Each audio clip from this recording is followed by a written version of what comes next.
Good morning, it's 7 o'clock. Welcome to Mornings with Ridge and Frost. With Sophy and Wilf, good morning from both of us. It is a big day today.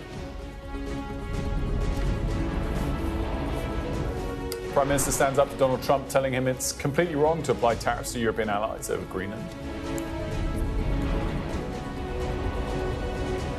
At least 39 people have died and dozens more are in hospital after a train derails in Spain. The sheriff's in the house. Prince Harry versus Daily Mail. We look ahead to the showdown trial beginning in the High Court today. Also today, we are going to be talking about the growing calls for a ban on social media for under 16-year-olds. We'll hear from Ian Russell, whose daughter Molly took her own life after viewing self-harm content online, but says a ban could do more harm than good.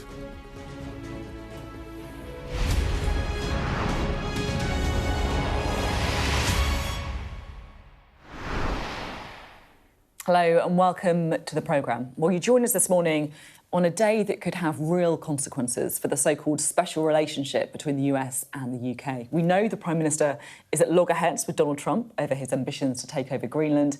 And today, Keir Starmer's going further. He's cleared the diary to hold a news conference in Downing Street this morning where we're expecting him to take on the US President and say he's completely wrong over Greenland. Well, Donald Trump said at the weekend he will impose tariffs on 8 European countries, including the UK, until the US is allowed to buy Greenland. The EU is holding an emergency leaders summit and threatening tariffs in retaliation.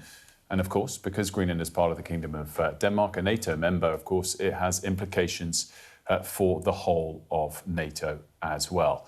So, what's this all about? Here is the main man, President Trump, speaking most recently about Greenland on Friday. Well, we're going to see NATO has been dealing with us on Greenland. We need Greenland for national security very badly.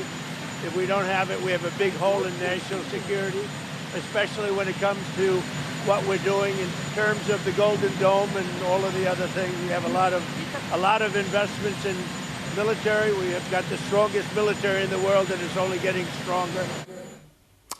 Thought I was going to be taken full frame there. I'm sorry you had to look at me as well. Now, the US president is threatening 8 countries with tariffs: Denmark, Finland, France, Germany, the Netherlands, Norway, Sweden, and the UK. That is until the US is allowed to buy Greenland, in his words. Well, the US president has warned 10% tariffs could come into effect on the 1st of February, of course, 11 days away, and the rate could then climb to 25% on the 1st of June if no deal is in place for the complete and total purchase of Greenland, in his words, by the United States. On that topic that we already asked, how serious is he? Here is the US Treasury Secretary, Scott Bessent, speaking yesterday. President Trump strongly believes that we cannot outsource our security because, Kristen, let me tell you what will happen, and it might not be next year, might not be in 5 years, but down the road, this fight for the Arctic is real. We would keep our NATO our NATO guarantees, and if there were an attack on Greenland from Russia, from some other area, we would get dragged in. So better now, peace through strength, make it part of the United States, and there will not be a conflict because the United States right now, we are the hottest country in the world. We are the strongest country in the world. The Europeans project weakness. The U.S. projects strength. Well, here's Mark Stone summing it all up for us. Well, honestly, a bewildering weekend for Greenland, of course, for Denmark, for all European governments, to be honest. This Greenland situation really is quite extraordinary. Look, the consensus is that President Trump is entirely serious about his desire for Greenland to be part of America. I think it's important to say that. But until this past weekend, I think there was also an expectation that a middle ground could be found. The view had been that by reiterating to Trump that he can put as many troops in Greenland as he likes, he can rename a base Fort Trump if he wants, he can have access to the critical minerals there. He could do everything except sovereignty. By saying all of that, I think European leaders thought this whole thing would kind of go away. But now tariffs. Look, it's also important to say that the whole own Greenland thing is not going down well here in America either. Polling overwhelmingly says that people think Trump is wrong on the Greenland issue. And in Congress, all but a few of the most loyal lawmakers also think Trump is barking up the wrong tree.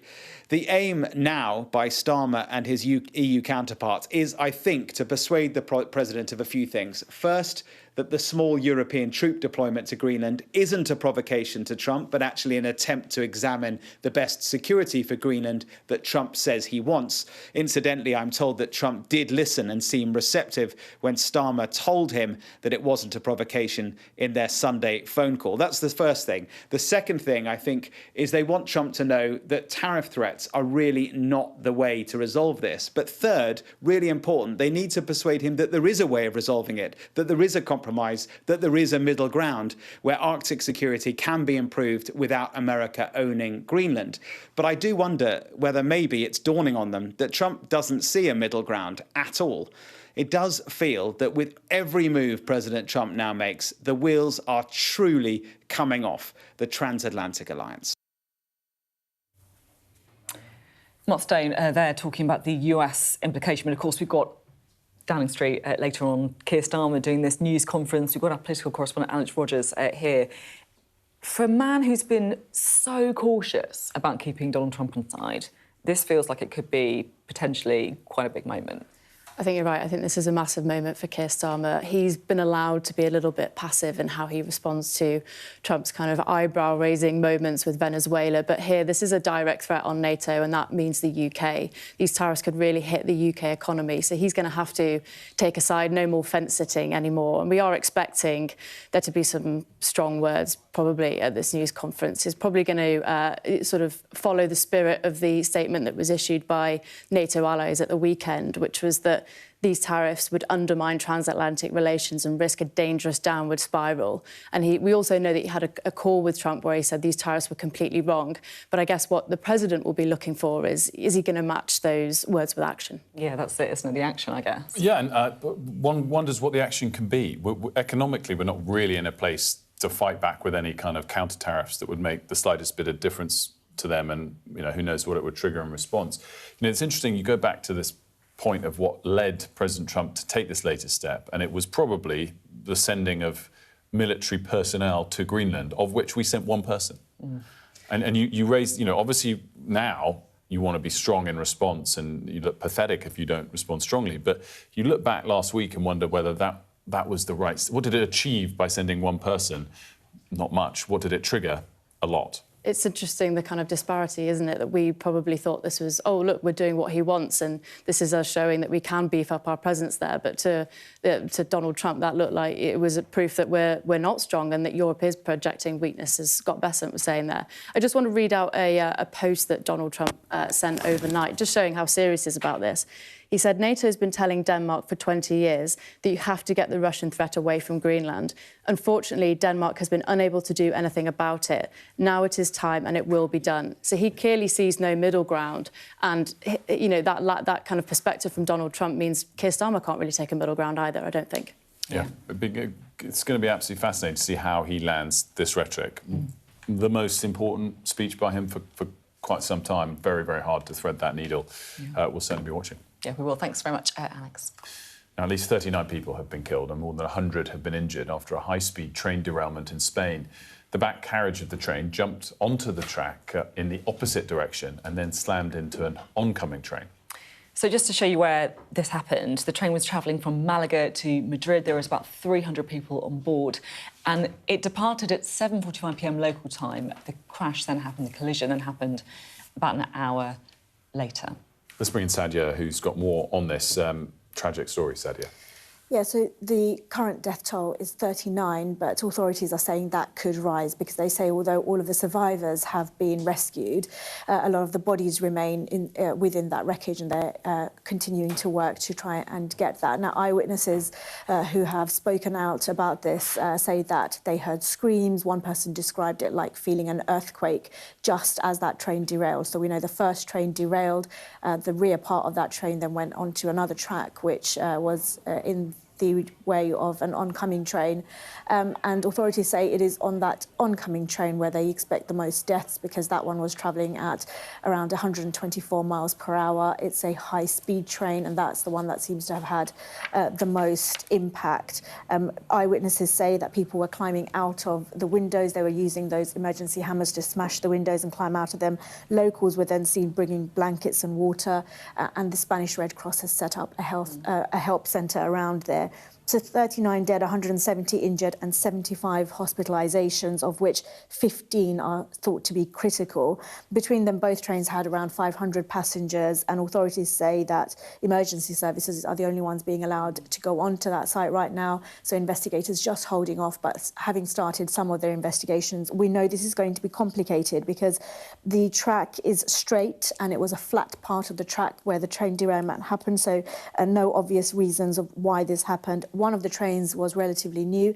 It's being reported it had its latest inspection just 4 days ago.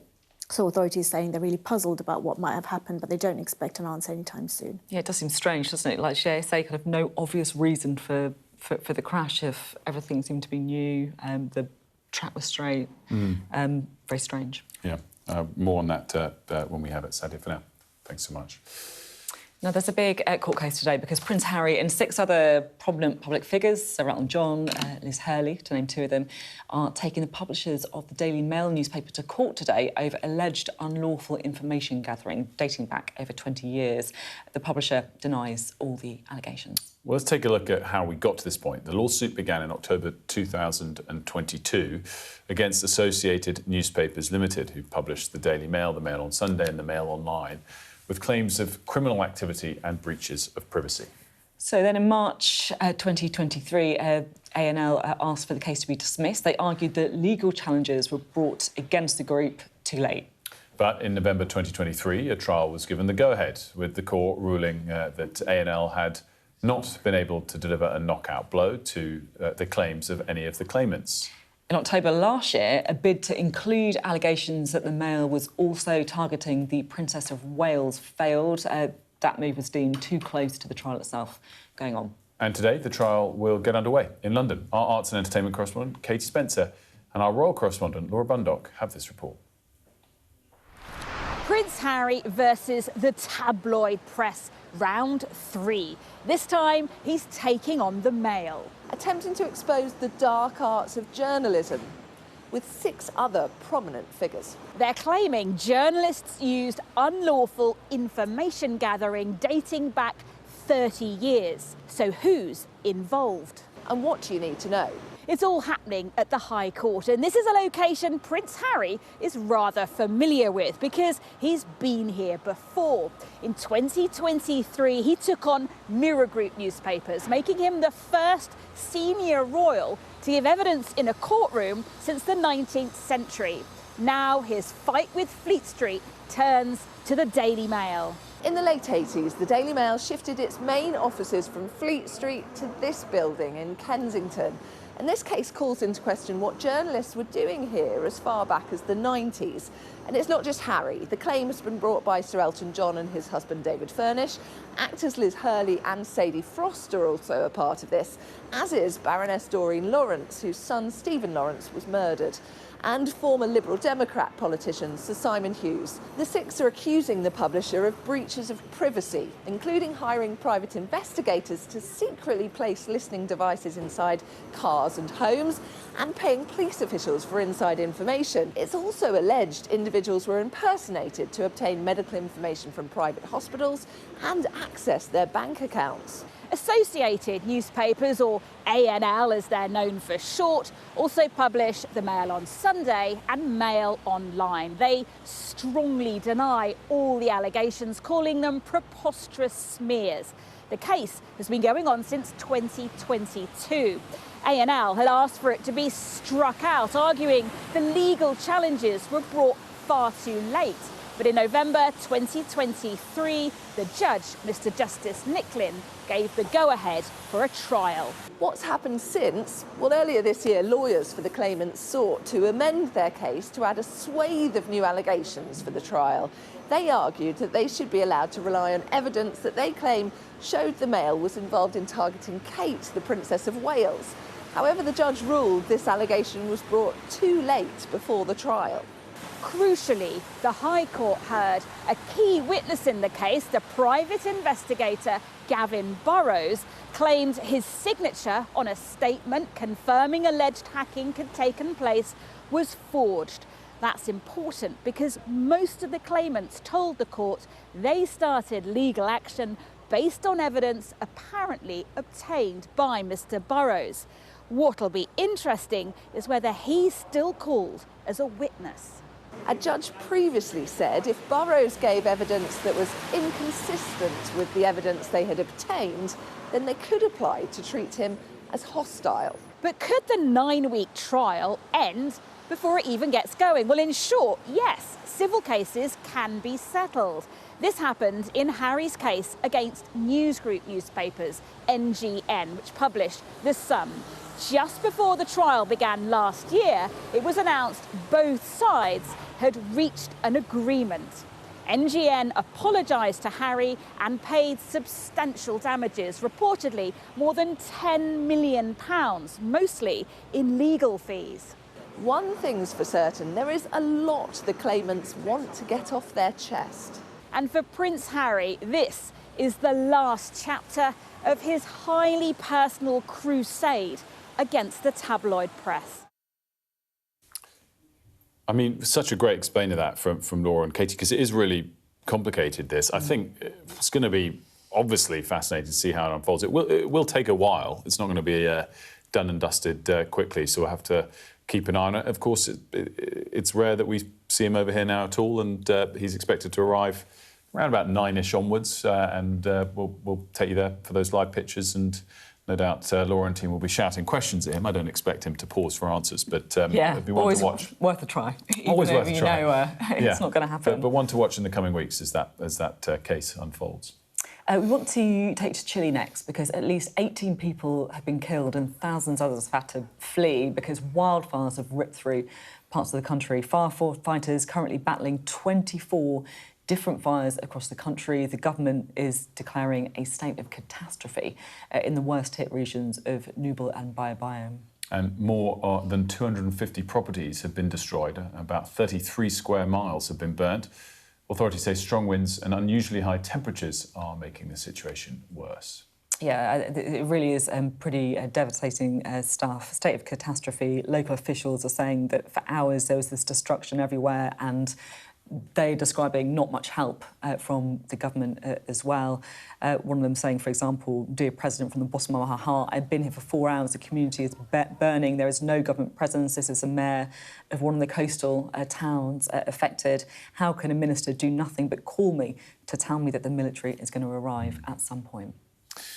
Now, the Prime Minister's cleared his schedule today, and we'll have his speech this morning when it begins, of course, relating to the latest tariffs from the US threatened over Greenland. But the Chancellor's keeping her schedule and due to refer to a new golden age for the City of London later today. So, yeah, Rachel Reeves, she's going to be unveiling new rules. It's all about trying to make it easier and cheaper for firms to list in London. Wilf, is this what's your take on this? Good thing? Or? So she's celebrating changes that were announced last year by the FCA, the financial watchdog, under pressure from the government, but it was done through that process, essentially making it easier to raise money for companies via debt or, perhaps more importantly, by selling shares. Also going to get rid of stamp duty, which is a fee charged when people trade shares for new companies for 3 years. So they're not drastic changes, but they are interesting changes. We'll see if we pick up. The one little warning interesting is she's expected, as she started to do last week, to refer to the FTSE 100, the stock market index here, being at record highs. Well, that's something I'd just say be careful what you wish for. If you want to claim credit when the stock market is doing well, be prepared when it has an inevitable correction in weeks and months ahead, that you have to take the blame for that if you don't. So interesting to see her tie herself to the fortunes of the stock market. Now, There's a new sheriff in town. It's the biggest defection story reform has ever had. That's according to his own media memo leaked to the papers over the weekend. But look, there is no doubt that Robert Jenrick's decision to leave the Conservative Party and to join Reform is a massive moment. It sent shockwaves through Westminster when it hit the news on Thursday, and it hasn't stopped doing so since. Robert Jenrick says Britain is broken, only a revolution can fix it, a revolution led by Reform. Let's find out more. I'm pleased to say he joins us. Good morning. Nice to be here. Morning, Sheriff. You say you defected to Reform last week, and this media memo was leaked over the weekend. There's a new sheriff in town. This is the biggest defection story Reform has ever had, and likely ever will be. I mean, did you cringe a little bit when you saw that in print? Look, this was written by some people who work for me. They write stuff for me all the time. Sometimes I read them, sometimes I don't. I think they're having a little bit of fun. It was nicked by somebody who works for Kemi. Apparently that's perfectly acceptable these days in politics. But the most important thing is that I believe very strongly that the only way we're going to fix this country is if we have real change. And that's only going to happen if we rally behind Reform now and make sure that they form the next government. I do believe Britain is broken. I think it pains me to say that. That's the view that most people in the country feel. Certainly my constituents up in Newark feel that life is tough at the moment. The bills are rising, wages are stagnating, the town centres are down on their luck. You know, immigration continues to be a massive challenge, NHS waiting lists. Things are not working in this country as they need to be. The Conservative Party, I'm afraid to say, does not share that. Kemi Badenoch has said since my defection that she thinks Britain isn't broken. I find that astonishing.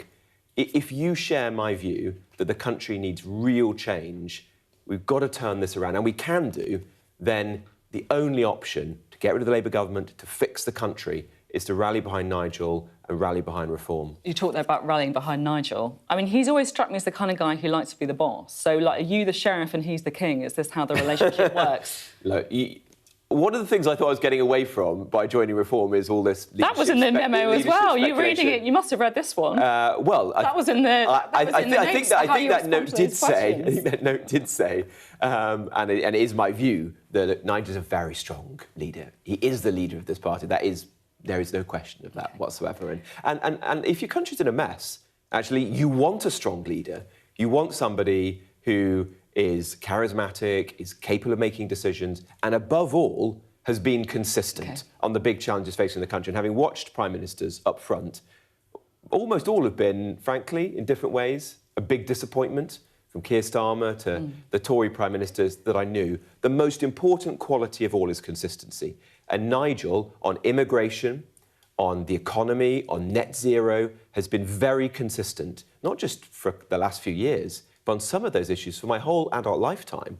And that's why I think he is obviously the most suited person for a time of great change where you want someone who can turn the country around. OK, I mean, you mentioned there about how every Conservative Party Prime Minister you've been up close with has been a disappointment.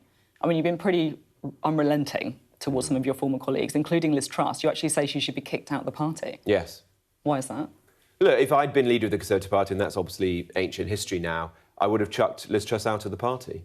Because the mini-budget was careless, it was cack-handed, it did cause, in the moment, real harm to people. You know, people's house sales fell through, they're worried about their mortgages, investments, their pensions. That's wrong. You know, that is not somebody who should be a member of your political party if you want to be a serious political party. And the point I was making is, has the Conservative Party changed? I don't believe it has. This is one of the things that weighed on my mind as to whether I should stick with it or I should move to Reform. So that's why it was nothing to do with the fact that you didn't think you'd be able to take Kemi Badenoch for the leadership, because that was the other thing that, you know, a lot of people were saying, oh, it's a bit of a coincidence that as soon as her poll ratings start to get better, well, that isn't that's the case, when you actually, jump because I've been considering this for a very long time. But on this point, if the party has really changed, why wouldn't you kick Liz Truss out? You know, I've told Kemi to do that. She chose not to do it, and it speaks to a broader truth. The party... You just pick up on that. You told Kemi Badenoch... Yeah, that was my advice, yeah. When was that? Multiple times when it's been discussed. The point is this. Can the British public trust the Conservative Party again, despite everything that went wrong when it was in office? If it hasn't changed, hasn't learnt its mistakes, isn't sorry for its mistakes, it's still got the cast of characters who made those mistakes at the helm, the arsonists are still there, Why would anyone trust them once again? And I concluded it's never going to change, certainly not in the years ahead. And so you've got to strike out and do something different, and reform is the way to do that. It's interesting you're talking there about feeling the weight of the Conservative Party's mistakes. And, Nigel Farage, while sat next to you, said that reform was accepting people, in his words, who are apologetic, indeed ashamed of what they've done in the past. Are you personally ashamed of your own record in politics?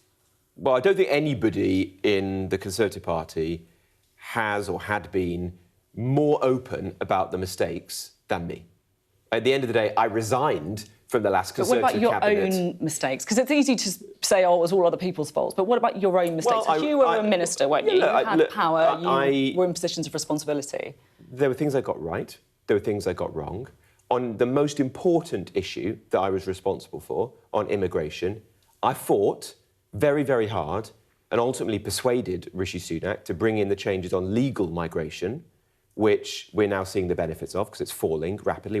They will end up with net zero immigration as a result of those changes. Although at the same time... When I wasn't able to bring about the change that I wanted to see on illegal migration, the small boats, I resigned. So just on the legal migration, because you were an immigration minister from October 2022 until December 2023, and in the year ending June 2023, net migration was 906,000, the highest ever. I mean, that was on your No, watch. it's not. That's not. With all due respect, that's a kind of clownish argument. The stats are all backdated.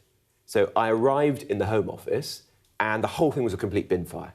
I then spent a year with Suella Braverman trying to persuade Rishi Sunak to make the changes that were needed. Suella managed to secure some in the spring, and then the week that I resigned, mainly because I literally walked into Rishi Sunak's office and said, I'm going to resign unless you do this, he agreed to the changes we announced. They then had to come into force. By the time they had come into force, a year later, they started to have a massive impact. And that's what we're seeing now. So my record there, I'm very proud of. What did you get wrong then? You said that you got some things wrong. What did you get wrong? Look, the two big things that I did when I was in government were, one, immigration, and the second, on housing. I wanted to get more young people onto the housing ladder. Actually, we got starts up to the highest level since the 80s. But that wasn't just enough. On the starts, that was not enough. Can I ask you on this figure? Because I'm a bit confused about this figure. Are you just talking about starts for young people? No, all houses. Because the Office for National Statistics figures for starter builds and all dwelling in England, my reading is 2021 was 177,160, 2022 was 182,070, which isn't as high as 2007.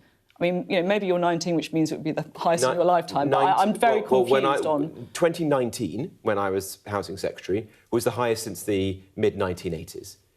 We then had COVID, obviously it fell. It rebounded very fast after COVID. So that period, when I was the Housing Secretary, and there's independent research, like the charity, the think tank Onward has said this, was higher than the 2007 number, 183,000. Was the period when there were the most planning approvals and starts of the modern era. But look, was it enough, Sophie? No, of course it wasn't enough.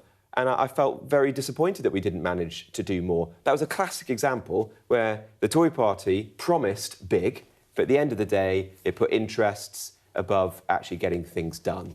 I think that record in office was poor. So what did you... And we can't allow that to happen. So that that's the thing that you say that you got wrong then? You wanted to go further on housing? I would definitely want to go on housing. And on immigration, of course we needed to go further than that.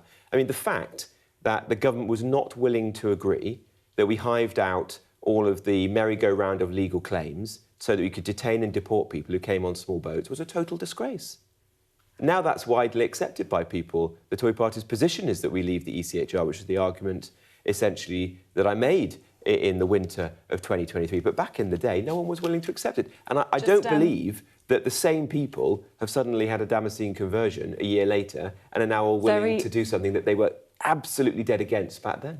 Finally, because I know that we are out of time, but there's a big press conference from Keir Starmer today, and it is a difficult moment for him, right? He has to, I guess, pick a side, because Donald Trump has threatened Greenland, he's threatened tariffs on people who want to try and stop him. How should the Prime Minister play this? Well, it's a tricky diplomatic situation, but you've got to be very clear that this is completely wrong. It's totally unacceptable to use bully boy tactics and tariff wars to try to achieve this goal when you're dealing with some of your closest and most long-standing allies. Is there a serious issue at the heart of it? Yes, absolutely. In the decades ahead, the rest of our lifetimes, we cannot allow China and our adversaries to gain ground in a very strategically important part of the world, Greenland and what's known as the High North. With changing climates, there'll be new waterways and channels opening up, routes through that. It's going to become one of the most contested and strategically important parts of the world. So not just the security of the United States, but that of our own country is at stake here. But that can be secured working diplomatically. In fact, there are already existing arrangements. The United States has a treaty with Denmark and Greenland, which would allow it to put more security forces, more troops, more equipment in Greenland than it has today. It had 15,000 troops in the Cold War. Today, it's got a fraction of that. So hopefully, the Prime Minister will be able to get round the table, use our country's good relationship with the United States to find a diplomatic solution to this that protects our security interests, but also doesn't compromise NATO. Robert Jenrick, thank you very much indeed. Robert Jenrick, they're newly of reform. Stick with us. After the break, we're going to have Will's interview with the US Speaker of the House, Mike Johnson, who has a pretty strong message for the government about that proposed Chinese embassy.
The best thing about being a Sky News journalist? They call him the king of the jungle. Being a Sky News journalist. Yusra Al-Baghir has this report. And this is what's left of it. As a woman of colour, how did the Harris campaign speak to you? People risk their lives to speak to us for this report. Mr. Zuma, Sky News. We're trying to see as much as we can. The best thing about being a Sky News journalist? I'm going to take you behind the scenes here for Election Night Live. They have gone up and up. Being a Sky News journalist. Ed Conway, Sky News. Is anyone going to talk to us? Mortgage rates did go up very sharply during your time in office. Here it is. First off, just the scale of what we're looking at. Our data shows it's been happening. Question is, why it hasn't been stopped. Welcome back. Mike Johnson, the Speaker of the US House of Representatives, is third in line for the presidency, but more relevantly, he's the most important legislator in the US and a close ally of President Trump. I spoke to him on Friday, before President Trump's latest threat of tariffs on the UK and Europe due to Greenland, and ahead of his address to Parliament tomorrow, which is meant to celebrate the special relationship. Since then, that special relationship, of course, has been put under strain. President Trump's actions on tariffs over the weekend place a lot of pressure on the relationship that Keir Starmer has worked hard to develop. British officials are holding their heads in their hands in light of all of this. Well, tomorrow, just as Speaker Johnson is due to address Parliament, it's also the deadline for the UK to make up its decision about whether or not to approve a Chinese super embassy in London. The Speaker had a clear message from the US on that very topic. Of course, the question now is how eager the UK will be to listen to the US. I wanted to touch on some of those enemies, adversaries, however you want to frame them. Starting with China, Sir Keir Starmer's on the cusp, it seems, of approving a mega embassy here in London. He hasn't done so yet. What would be your message to him as he makes his final decision? Well, I would say, from my perspective, we watch China very carefully. We're very concerned about some of the human rights abuses they're involved in, the theft of intellectual property, the overt challenges they've made to us and others around the globe. We have a special sort of a task force, a special working committee in Congress that assesses the threats of China and recommends action to the U.S., to our lawmaking body. So it's of high importance to us. And I think when it comes to this embassy, I've been read in on the issues and the things that they're trying to work through. There's really, in my mind, there's sort of two different categories of concern. One is the political and one is the security aspects of it. You know, the politics is one thing. I'll leave that to my friends here in the Parliament. But the security aspect is something we take seriously. I know our intelligence agencies do, and thankfully they work very closely with the UK's intelligence agencies, and we've got to be very circumspect about that. So we'll see how it resolved. I'm told they're going to come to a decision at any moment now. I hope they make the right one. Would you rather they don't approve it? Well, put it this way. I mean, that's a great location for an embassy. I wish the U.S. had taken that spot instead of China. You know, I mean, there is some symbolism to that, and I think that's part of the concern, just from friends who, and I say this as constructive criticism to our friends here, but you know, it does send a certain message. It seems that China would have such a prominent place and have such a, as they would call it, a mega embassy. I don't think that's a great development from our perspective, but again, I defer to and respect our friends here. On the flip side, the Prime Minister's going to Beijing later this month. Mark Carney of Canada's there now, just announced various new trade deals with China. Can you understand why we, countries like the UK and Canada, feel a bit of a need to move closer on trade to China in light of significantly combative trade rhetoric from our dear friend? Well, look, China is a large nation and obviously important to trade, so we understand that. I lament that. I wish that there was a lesser reliance upon China for everyone around the world, because I do not think they have the best interest of all of our allied nations in mind. I think that they are trying to build a great empire again, and I think that they are setting up outposts in our hemisphere and everywhere around the world because they're playing a long game. And I think everyone has to be very cautious and careful about that. To protect the own interest of their nations and ultimately the interest of liberty around the globe. I mean, Marxism is a dangerous gambit, and the history has proven that. In terms of nerves, European nerves, can you understand when we look at Greenland why various European nations are concerned by some of President Trump's rhetoric? Sure, but I think you should look at the results and emphasize that more than the rhetoric. I mean, President Trump is trying to return us to peace through strength, which is an important principle in the U.S. Ronald Reagan used to talk a lot about that, and at times when America is strongest, it is good for freedom-loving people around the world. It's an objective truth, and most people acknowledge that. What the president is talking about with Greenland is the strategic geography of that place, the importance it has to us and ultimately to our allies as well because of that. But he's not the first president to say that. It goes all the way back to Harry Truman. I mean, this has long been an interest and an emphasis of American foreign policy, and it's being brought to the forefront again because of the increasing threats from China and Russia. And so that's what the president is talking about. Now, we don't anticipate any kind of military intervention. And the evidence of that is that he's appointed a special envoy to go and negotiate through diplomatic channels what further relationship, involvement, or presence we might have there. It happens to be the governor of my state in Louisiana, Jeff Landry. and I know Jeff well. I know his intentions. We're in good faith in this, but I do think it's important for us to be there and have a presence. I saw you said last week that you were very confident it wouldn't involve boots on the ground in Greenland. I guess my follow-up question to that is, are you certain that no boots on the ground will be deployed without your House's approval, without congressional approval?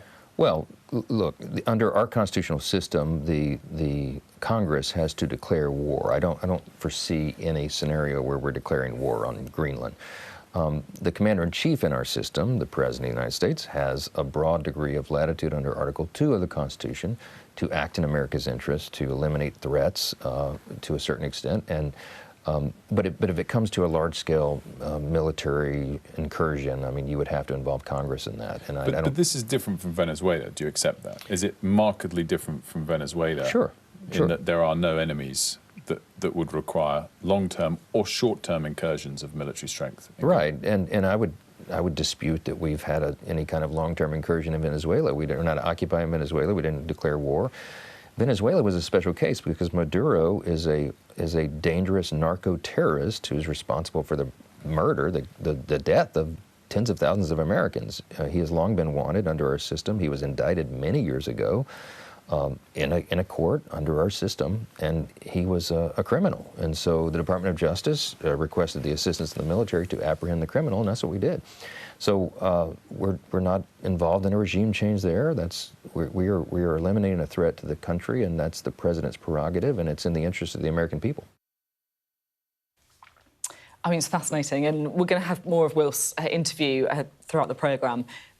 The thing that I'm struggling to get my head around is that was just recorded on Friday, and so much has changed. I think what it reveals more than anything is that there's only one person that matters, President Trump. I mean, he clearly had no idea that tariffs were about to be announced the following day as it relates to all of the Greenland topics. Of course, he is meant to be the person in charge of declaring war and all that, so it's sort of different nuances to who makes these decisions.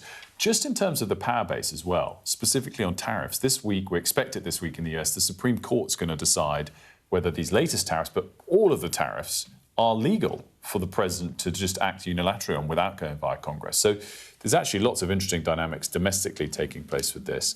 I do also think that the whole tone of now his speech, there's meant to be special relationship, 250 years since the founding of the US, in Parliament tomorrow. At the very least, he's going to have to rewrite it. Oh, yeah, he's going to have to rip the whole thing up, probably. And he's probably not going to get the tone that he was expecting from MPs. Now, he's not the president, but he's sort of here on behalf of the president, you could argue.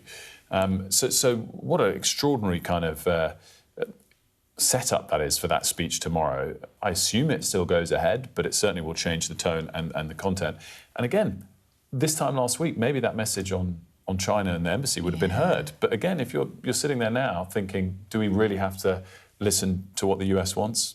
Less clear than ever, and it just shows how can you influence people? Do you have to be warm versus combative? It's so interesting. I mean, he's going to be watching the Keir Starmer speech almost as closely as we will be, I think, when it happens later on. We have to address his speech. By the way, we've got to watch if they announce this Chinese embassy. It's meant to be by tomorrow.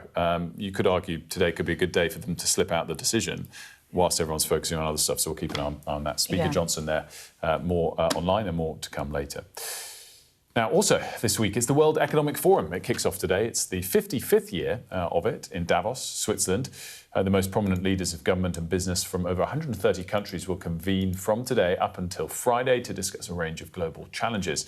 Alongside many leaders in attendance will be President Trump, and the subject, of course, of tariffs sure to come up. Let's go live to Davos to have a preview of what might unfold. The Times business editor, Richard Fletcher, is there. Richard, very good morning to you. Clearly, this originally, it's the World Economic Forum, obviously, gathered business leaders. But this year, more than ever, it is world leaders from the political stage that are going to grab the headlines.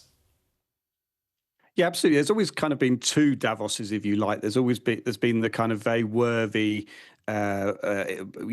forum inside the Congress Centre where there's sort of great debates about the future of energy or, some scientific development. And then there's the sort of other Davos, if you like, on the fringes where you see, as you say, lots of businesses and tech companies and countries sort of taking over space on the promenade and trying to sell themselves to investors and shareholders and etc. And I suppose with this current administration, those two worlds quite naturally collide, because for Trump, it's as much about selling yourselves and the deal as it is about the sort of debates in the hall and the great sort of leaders of the world coming together. So, yeah, a huge delegation from the US, more than 80 officials, including Scott Bessent, the Treasury Secretary, Steve Witkoff, the Special Envoy to the Middle East, and lots of other leaders here. So, yeah, a big delegation from the US, and obviously a very interesting time for them to be coming to Europe. And obviously, so President Trump is giving his main address on Wednesday. He's been there once before as president. Was he? Did he give a speech that time that was warm towards the attendees or combative? And what can we expect this time? Well, as you say, he attended during his first presidential term. He did actually dial in this time last year and berated Europe for a lack of growth. It was a pretty combative speech, but was delivered by video link into the main hall, and he didn't pull his punches then. He certainly didn't pull his punches when he was in his first term. So, yeah, I would expect a pretty combative speech on Wednesday. Yeah, absolutely. Which I think just sort of highlights the really interesting setup. We expect Nigel Farage to go there, who, again, like President Trump, for much of his political career has sort of criticised the very existence of this gathering in Davos. Clearly, the Prime Minister and the Chancellor are going as well. Their take will be what? Much more friendly towards the general gist and the general vibe of the attendees trying to strike deals rather than create barriers? Yeah, well, Rachel Reeves is coming here to sell UK PLC. She's bringing a delegation, I understand, of tech leaders with her, so fast-growing UK tech companies. She'll be meeting the big US banks. They normally hold a breakfast. JP Morgan hold a breakfast for her, and inward investors for the UK economy. So she's definitely over here selling the UK to potential investors. Nigel Farage is here. I've just been invited to an event he's at on Thursday morning, so he is definitely coming, which is slightly strange, as you say. He has in the past, like Trump, rallied against the sort of global elite in Davos. I mean, it is a very different program of events. The World Economic Forum would obviously deny this and have denied this, but if you look at the program, it does appear to have been tailored in a way to make it a little bit easier for Trump to come. So there's very little discussion about climate change, which used to be one of the main issues that would be discussed here. There's very little discussion of gender diversity. So it does look like the organisers have sort of relegated some themes in order to ensure that Trump did actually come this year.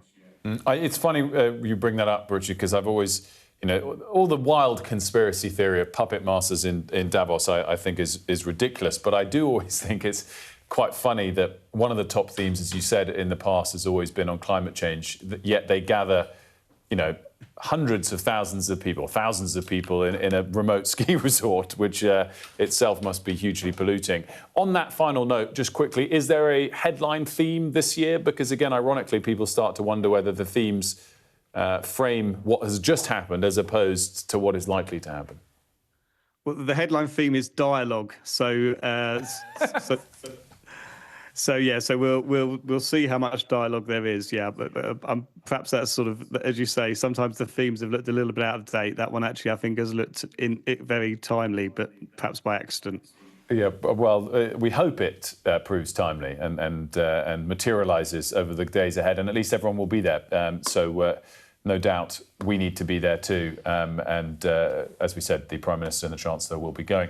Richard, great stuff. Thanks so much for joining us. Thank you. Yeah, always interesting to see how it all shakes down. I love it. Dialogue. Yeah, well, let's fingers crossed. Yeah, exactly. Could do with a bit of dialogue in the world. Let's have a look at the weather. Dinner under the stars tonight? That reminds me of our travel insurance. You mean All Clear Skies? All Clear Travel Insurance sponsors Sky News weather. It's a pretty quiet start to the week weather-wise, but over the next few days, some mild air and Atlantic rain will meet up with colder conditions in the north and east, and that could mean snow. It could mean some snow from the Pennines northward. This morning is a pretty dull, damp start to the day for most of us, with extensive low cloud, mist and fog over central, southern and eastern parts of the UK. There will be a bit of rain as well, but this should die away, and cloud, rain and fresher winds over Ireland.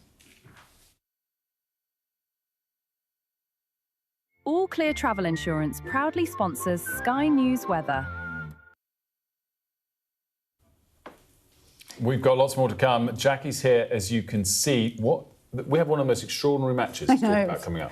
I know, absolute chaos, chaotic scenes at the Africa Cup of Nations final between Senegal and Morocco, completely overshadowed by the Senegal players walking off the pitch for almost 20 minutes. We'll show you what happened and why they did it and what happened in the end. Cracking goal that won it. Also, Thomas Frank prepares to face the media later on today with his position very much under threat at Spurs.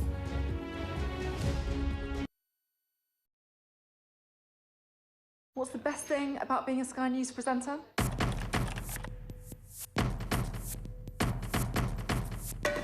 We've done the work and the reading, so you don't have to. Being a Sky News presenter.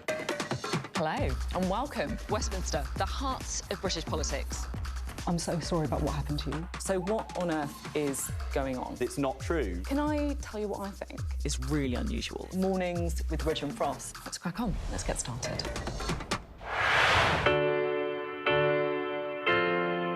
I'm Mark Stone and I'm Sky's correspondent based here in Washington, D.C. We'd been warned that we would meet people in the lowest moment of their lives. Their story is one of fundamental American failure. Well, a slow drive for the president as he approaches his golf club, but I have to say there are more media here than there are supporters. We love Trump! I've witnessed the remarkable passion for politics here, but the anger too. This is just the audience that Joe Biden wanted. Is this the moment to reform gun laws? You know, it's easy to go to politics. But it's important, it's at the heart of the issue. For all the talk of a toned-down, humbled Trump, yes, maybe there was just a little less rhetoric, a little less divisiveness, but in the end it was the same rhythm, the same speech, the same man. All them people that died in Russia and Ukraine, they'd still be alive today if Donald Trump was president. If it was my wish, have a businessman that's strong like Trump, but maybe just doesn't say as much, you know? We are under Israeli military restrictions in terms of some of the things that we can film, but it's important to be in there. What we've been allowed to see over here is a humanitarian corridor, free wherever you get your news. A young American medical student is making remarkable things happen. I've seen a lot of difficult things, and honestly, it breaks my heart. These children don't deserve that. I don't think there's a single Arab I know who isn't seriously disturbed by what's going on. And so they gathered for this wonder of nature. I'm very excited right now.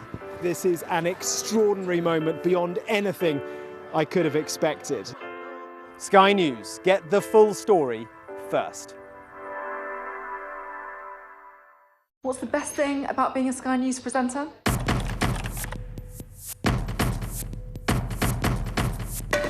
We've done the work and the reading, so you don't have to. Being a Sky News presenter. Hello and welcome. Westminster, the heart of British politics. I'm so sorry about what happened to you. So what on earth is going on? It's not true. Can I tell you what I think? It's really unusual. Mornings with Richard and Frost. Let's crack on. Let's get started. Welcome back. As you can see, Jackie's here for the sport. And the sport, this is sort of the drama as well as the sport last night. Chaotic scenes at the African Cup of Nations final. Drama, ugly, not the scenes that you'd really want in a final of a major football tournament. And, you know, Senegal players walking off. And not just sort of walking off a little bit, walking off for almost 20 minutes. So, we're on the pictures from last night. They walked off because a penalty was awarded to Morocco. That penalty was a very soft Panenka, which you've just seen being missed by Brahim Diaz, who was the top scorer of the tournament. Terrible way for him to finish. it then went to extra time, and that's what happened in extra time. Fantastic goal by Senegal from Papa Gueye to win it for them. There's a great opportunity, of course, there for Morocco to win it on home soil for the first time in so very long. But you just can't believe that they would just, right, everybody out, and then they walk off, and the match isn't then abandoned, right then. But it came in amongst the backdrop that penalties were given in favour of Morocco in that tournament. There was lots of chatter on social media. There were lots of conspiracy theories that the hosts were getting the rub of the green. And I guess Senegal, who's just had a goal disallowed right before that, thought, right, this is not going to be our night. Let's get off the pitch. Sadio Mane was trying to get them all to come back on the pitch, and actually he was the one who persuaded them to come back on the pitch. But, I mean, what a delay. It's not, you're not talking a couple of minutes here. This is like 20 minutes before a penalty being awarded, and then the penalty, which was a terrible penalty, being taken. And amazing to take it in that style as well, the chip down the middle when you're about to win the African Cup of Nations. But Sadio Mane, captain Senegal, comes out of this really well. Yeah, absolutely. And he is the only one that really comes out of it really well. In fact, even the manager, when he went into the press conference afterwards, couldn't even give his press conference because there was a scuffle that broke out in the press conference. There was crowd trouble, there was trouble in the dugouts, there were people throwing chairs onto the pitch. I mean, the whole thing just erupted. Sadio Mane said afterwards, though, we should not be representing African football like this. These were really ugly scenes that we didn't need. I mean, he was the voice of reason, and he has come out of it very well. In fact, he was handed the trophy. Well, kudos to him and Senegal at the ultimately. End. And he showed great sportsmanship as well, going around, consoling all the Moroccan players. But we should also talk about Thomas Frank. Under so much pressure at Spurs, will face the press later because he's got Champions League this week. But there are behind-the-scenes talk going on. Do they keep him till the end of the season? Do they find someone else? Who do they find to bring in if they let him go? But losing to West Ham, absolutely the last straw. And it's just so toxic in that stadium. The fans really don't like the football. They don't like him. They've not taken to him. Must give him more time. I wouldn't want to be Thomas Frank this week. Under pressure today, we'll bring you that when it happens, of course. Jackie, thank you very much indeed. Jackie, they're getting us up to speed on an extraordinary end to that tournament. Lots more still. What's the best thing about being a Sky News journalist? Who's funnier? Being a Sky News journalist. A special edition of The World with me, Yalda Hakim. Pakistan had the right to respond. You're like, what? Historic day here today. Congratulations, this is a huge moment. But what happens now?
Good morning, it is 8 o'clock and welcome to Mornings with Ridge and Frost. With Sophie and Wilf, a very good morning from me as well. Lots to get to.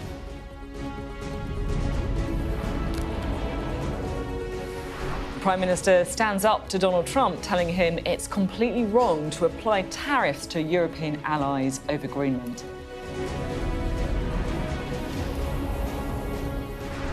At least 39 people dead and dozens in hospital after a train derails in Spain.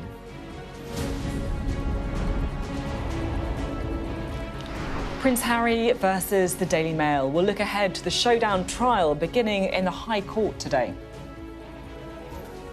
Also today, we're talking about the growing calls for a ban on social media for under 16s. We'll be hearing from Ian Russell, whose daughter Molly took her own life after viewing self-harm content online. He says, though, a ban could actually do more harm than good.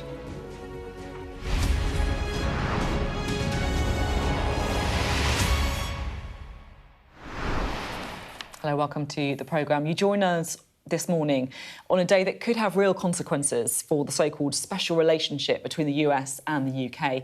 We know the Prime Minister is at loggerheads with Donald Trump over his ambitions to take over Greenland, and today Keir Starmer is going further. He's cleared the diary. He's holding a news conference in Downing Street where we're expecting him to take on Donald Trump and say he's completely wrong over Greenland. Well, Donald Trump said over the weekend that he'll impose tariffs on 8 European countries, including the UK, until the US is allowed to buy Greenland.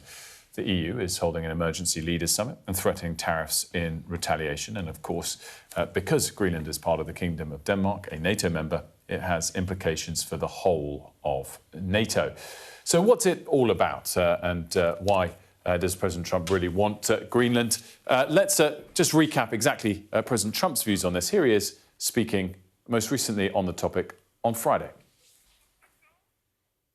Well, we're going to see NATO has been dealing with us on Greenland. We need Greenland for national security very badly. If we don't have it, we have a big hole in national security, especially when it comes to what we're doing in terms of the Golden Dome and all of the other things. We have a lot of investments in military. We have got the strongest military in the world, and it's only getting stronger.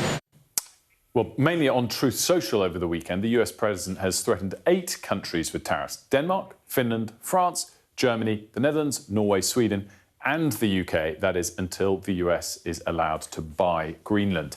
He says that there will be a 10% tariff that will come into effect on the 1st of February, so 10 or 11 days from now. That rate would then climb to a 25% tariff on the 1st of June if no deal was in place for what he says the complete and total purchase of Greenland by the United States. Well, how serious is he? That was mainly, as I said, on Truth Social over the weekend. Here yesterday is the US Treasury Secretary, Scott Bessent, speaking to our colleagues at NBC.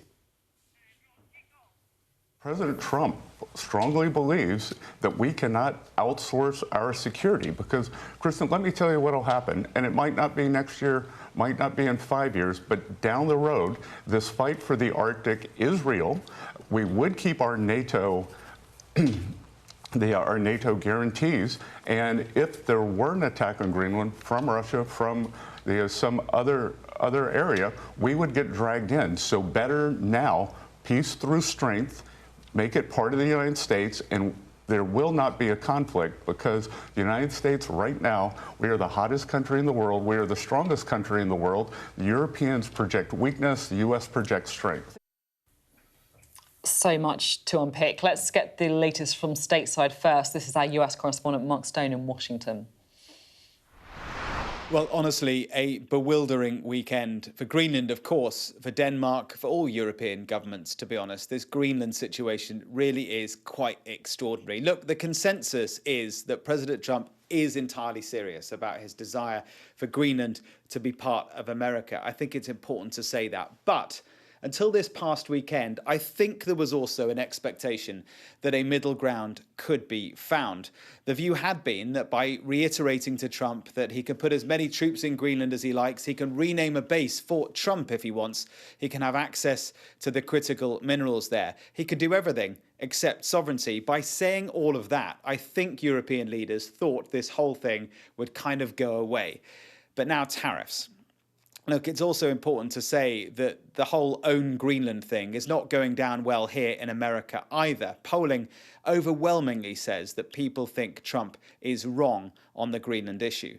And in Congress, all but a few of the most loyal lawmakers also think Trump is barking up the wrong tree.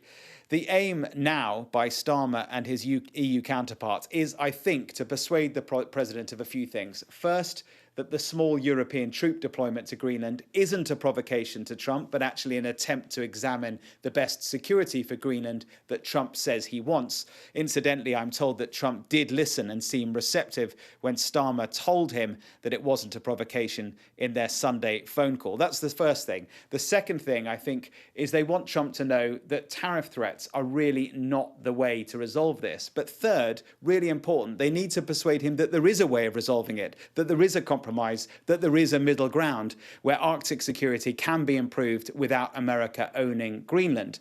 But I do wonder whether maybe it's dawning on them that Trump doesn't see a middle ground at all. It does feel that with every move President Trump now makes, the wheels are truly coming off the transatlantic alliance. Mark Stone there for us with the US perspective. Let's bring in Alex again, now in Downing Street to preview, gosh, what's going to be probably one of the most important speeches of Keir Starmer's life, but also one of the trickiest as well. What can we expect, Alex? Yes, this is such a big moment for Sir Keir Starmer. Until now, he's been able to walk, to sort of look on the sidelines at what Donald Trump's been doing, been taking a bit of a passive approach. But now, because of the Donald Trump's threats of tariffs against NATO countries, he's being forced to take a stand. Now, we do expect him to reiterate his support for Greenland and NATO at this press conference at 9:15, just a little bit later. We're expecting him to follow the spirit of that statement that was issued by NATO allies, in which they said that Donald Trump's threats to undermine transatlantic relations and risk a dangerous downward spiral. We also know the Prime Minister had a call with Donald Trump where he did say that these tariffs were completely wrong. And what is going to be expected of Sir Keir Starmer is, can he back up those words with action? We know that the EU is ready to do that. They're already suggesting that they're going to slap £80 billion worth of tariffs on US goods if the president doesn't back down. And Macron as well, also being very strong and saying that they will not accept any intimidation. So all eyes on Sir Keir Starmer now, and whether he is prepared to stand up to Donald Trump, who we know he has taken a lot of stock in their very close personal relationship. Alex, just stay with us. I just want to play you a clip of Robert Jenrick, perhaps the most talked about man in Westminster this week. Of course, former Conservative Party, now Reform. We were speaking, obviously, about his decision to leave the Conservative Party. And I just want to hear from him on what he said about the advice he gave to Kemi Badenoch to kick Liz Truss out of the party. I would have chucked Liz Truss out of the party because the mini-budget was careless, it was cack-handed, it did cause, in the moment, real harm to people. You know, people's house sales fell through, they're worried about their mortgages, investments, their pensions. That's wrong. You know, that is not somebody who should be a member of your political party if you want to be a serious political party. And the point I was making is, has the Conservative Party changed? I don't believe it has. This is one of the things that weighed on my mind as to whether I should stick with it or I should move to Reform. So that's why it was nothing to do with the fact that you didn't think you'd be able to take Kemi Badenoch for the leadership, because that was the other thing a lot of people were saying, oh, it's a bit of a coincidence that as soon as her poll ratings start to get better, well, that isn't that's the case, when you jump actually, ship. because I've been considering this for a very long time. But on this point, if the party has really changed, why wouldn't you kick Liz Truss out? You know, I've told Kemi to do that. She chose not to do it, and it speaks to a broader truth. The party... You just pick up on that. You told Kemi Badenoch... Yeah, that was my advice, yeah. When was that? Multiple times when it's been discussed. So it doesn't sound like, Alex, that Liz Truss is going to be joining Reform anytime soon. It looks like that's what Robert Jenrick's angling for there, is no Liz Truss. And there's been rumours that Liz Truss might join Reform, but obviously because of her status as a former Prime Minister, but we all know how that went. And I think there are people inside Reform who just think that the reputational damage it would bring to Reform means that she should not be those former Tories joining the ranks of Reform. Alex, great stuff. Thanks so much for us. It gets right to the heart of that that topic of how many more Conservatives can reform take without it kind of being a problem. Yeah, exactly. Is Robert Jenrick going in and pulling the drawbridge up behind him? Yeah, exactly. That's it, no more. I'm the last one. But really, really interesting having the sheriff on this morning. Oh, stop. He's saying the sheriff, if you're like, what on earth? This is this leaked media memo where apparently Robert Jenrick's advisors were saying, we're calling him the sheriff. But you also started by saying, good morning, sheriff, which was excellent. Yeah, we did. And he found it funny too. Yeah, he smiled. He took it okay. And of course, we're going to continue to build up to that all-important press conference for the Prime Minister due this morning. Now, at least 39 people have been killed and more than 100 have been injured after a high-speed train derailment in Spain. The back carriage of the train jumped onto the track in the opposite direction, then slammed into an oncoming train. So the train was travelling from Malaga to Madrid. It had about 300 people on board at the time and it left at 7:45 p.m. local time. The collision happened about an hour after departure. Well, Sadia's here with more of the details of this tragic accident. Yes, so we know that there are 39 fatalities in this accident, but we are being warned that that number will rise because they say that although the survivors have all been rescued, those some of those bodies are still within that wreckage and workers are still trying to work through all of that and trying to recover all of them. We know that some people have spoken about what they experienced. One person described it as feeling like an earthquake at that moment when the train derailed and, as you say, went onto the track next to it.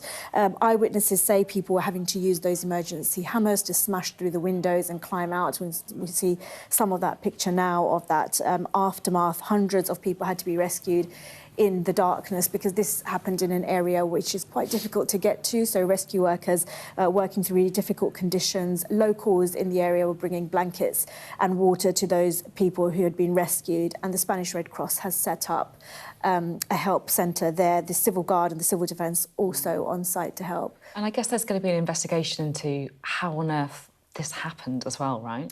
Yeah, that investigation has already started. We are already being warned it's going to take a while because right now it's only the emergency services who are on the site working there. But it is really complicated. They're saying that it's puzzling because it happened on a very flat part of the track. It's a very straight route. And then one of the trains is a relatively new train which has recently had an inspection. I think just 4 days ago it's being reported. And that part of the track was also recently refurbished. So the authorities really puzzled about what might have happened, and they say that early indications show that both trains were travelling at a speed lower than that assigned to the section. So, strange. Yeah. It's a very strange thing. They are calling it strange, and they say it might take a month to know exactly what happened. Sadia, great stuff. Thanks so much. Now, Prince Harry and 6 other big names, including the likes of Sir Elton John and Liz Hurley, are heading to court today, suing the publishers of the Daily Mail newspaper over alleged unlawful gathering of information dating back over 20 years. So let's have a look at how we got to this point, because it has gone on for quite some time, as Wilf was saying. The lawsuit actually began back in October 2022. It was against Associated Newspapers Limited. So the publishers of the Daily Mail, the Mail on Sunday and Mail Online, and claims of criminal activity and breaches of privacy were made. In March 2023, A&L asked for the case to be dismissed, arguing the legal challenges were brought against it far too late. But then in November, this is November 2023, this trial was then given the go-ahead.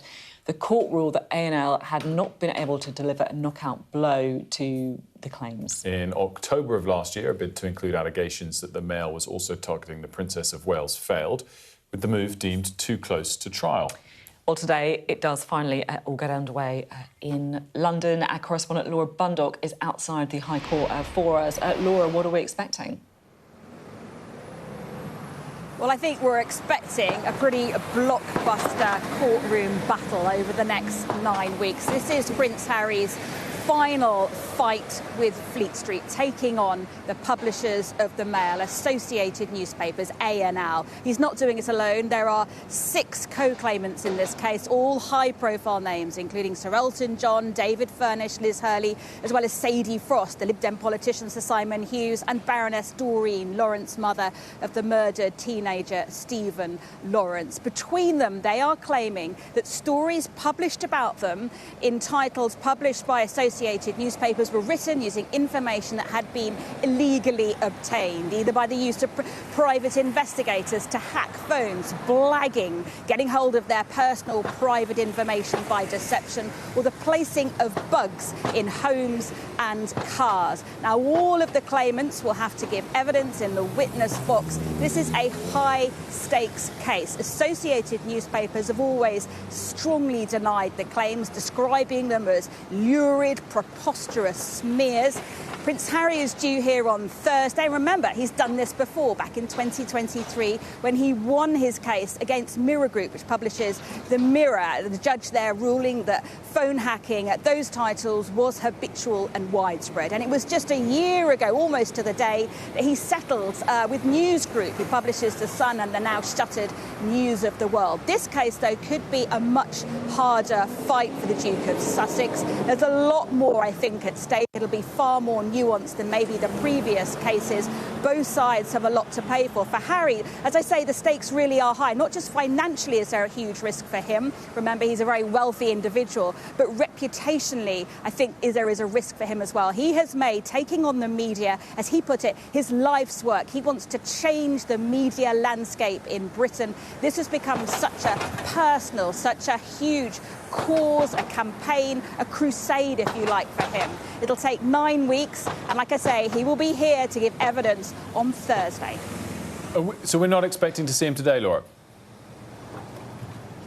No, we should see him today and tomorrow. He won't be here on Wednesday, but as I say, he'll be taken to the witness box, and this will be the really big day for the Duke of Sussex. Remember last time when he gave evidence against Mirror Group, it was the first time a senior royal had appeared in court to give evidence since the 1890s. He described it as a lot back in June 2023. So he will have to relive some of those very traumatising articles, the very articles that caused him to take on the Mail in the first place.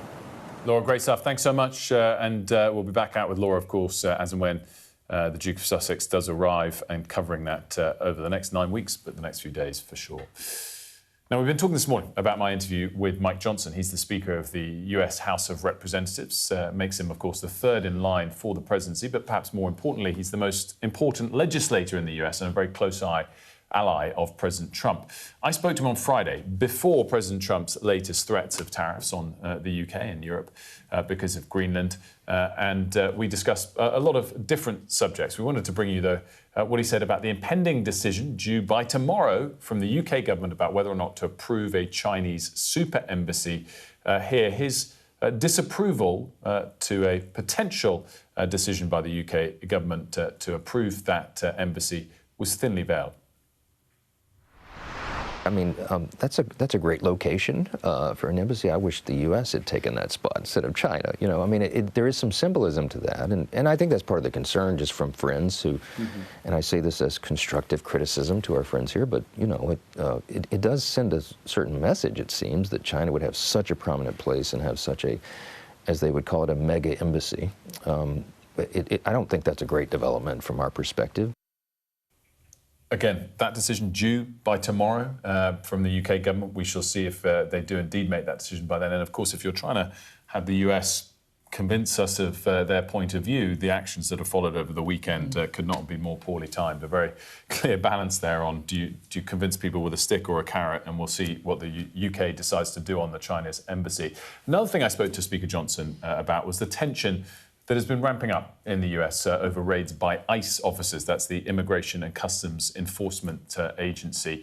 It's been a really tense weekend once again in Minneapolis following the death of Renee Good almost 2 weeks ago. Protests continue.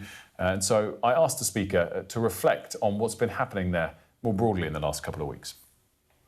I want to touch on the situation in Minneapolis in recent weeks. Are you content with the way that ICE has been operating there?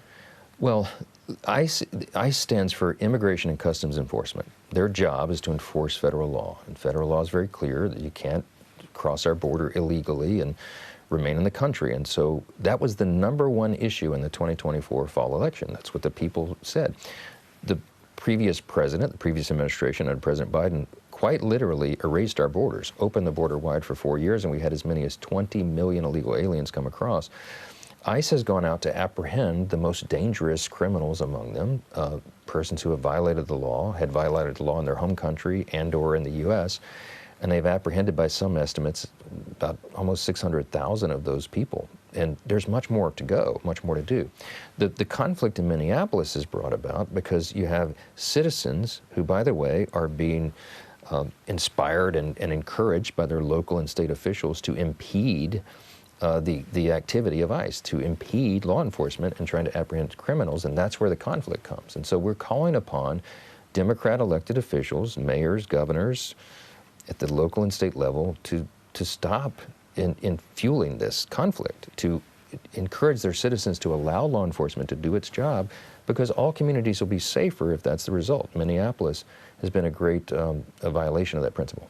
Do you think that Renee Good was killed, the agent that killed Renee Good was acting in self-defense? That's how it appears to me. There's, 5 or 6 different camera angles. Everybody can draw their own conclusions, but that's why we have an investigation, and it is being investigated.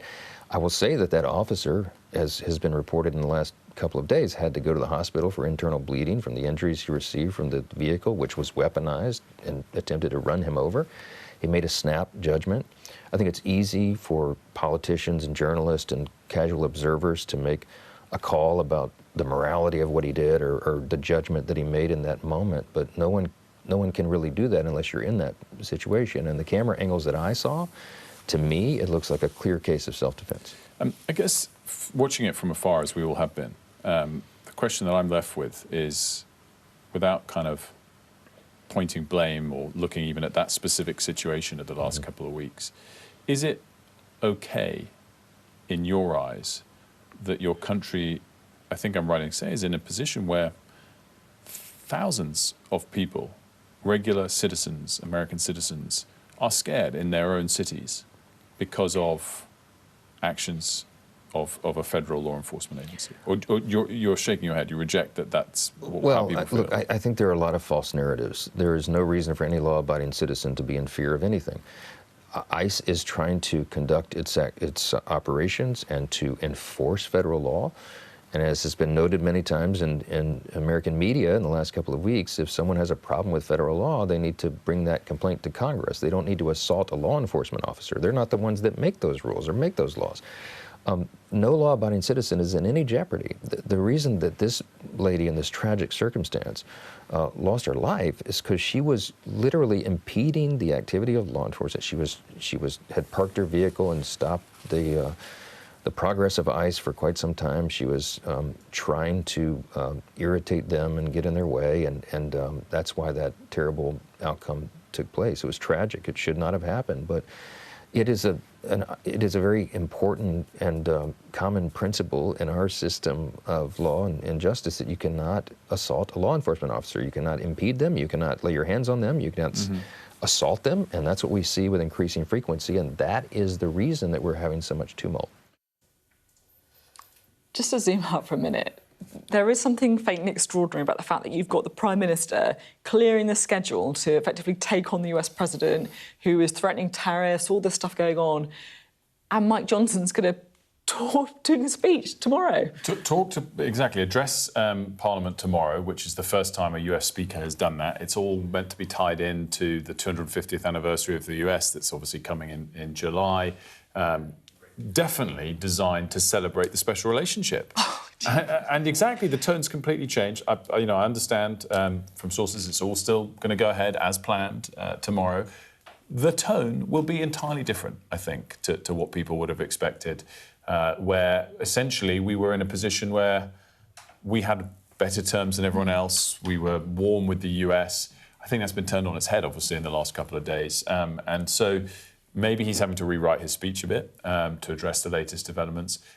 But he should probably expect a different sort of reception from MPs, I would imagine. But yeah, so he gives a speech tomorrow on the special relationship. Get the Tipex out, basically. Yeah. It's extraordinary stuff. There's one other thing that we wanted to bring you as well, and this is all about the Hillsborough Law. So effectively draft legislation creating a legal obligation for public authorities to cooperate with and tell the truth to inquiries. And what we're hearing now via our Deputy Political Editor, Sam Coates, is that the whole thing has effectively been pulled.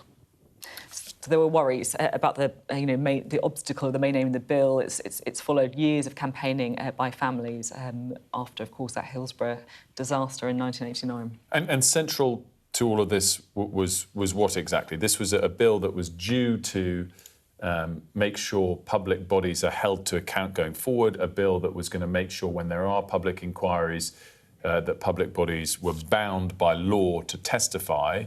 And then there was an amendment that the government was adding that when it came to the security services, the head of that security service could allow employees of security services not to testify. The government was going to add that amendment, and then now they're stepping back from all of that. Yeah, so it's causing, I think it's fair to say, a bit of ruction in Parliament. Needless to say, we'll follow the story more as it continues. 97 people, of course, dying in that tragedy, and the police were accused of lying about what happened, trying to shift the blame onto Liverpool fans. I guess it's another little snapshot, though, of where the government has pressure from backbench MPs and steps back from some of what had seemingly previously been their intentions. That topic and what to expect from the Prime Minister's speech at 9:15, we will discuss with the former Downing Street Director of Communications, James Lyons. A really fantastic day to have him, a fantastic guest. He's been inside the room with the Prime Minister for much of his 18 months in power, but isn't anymore. Let's hear what he has to say.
The best thing about being a Sky News journalist?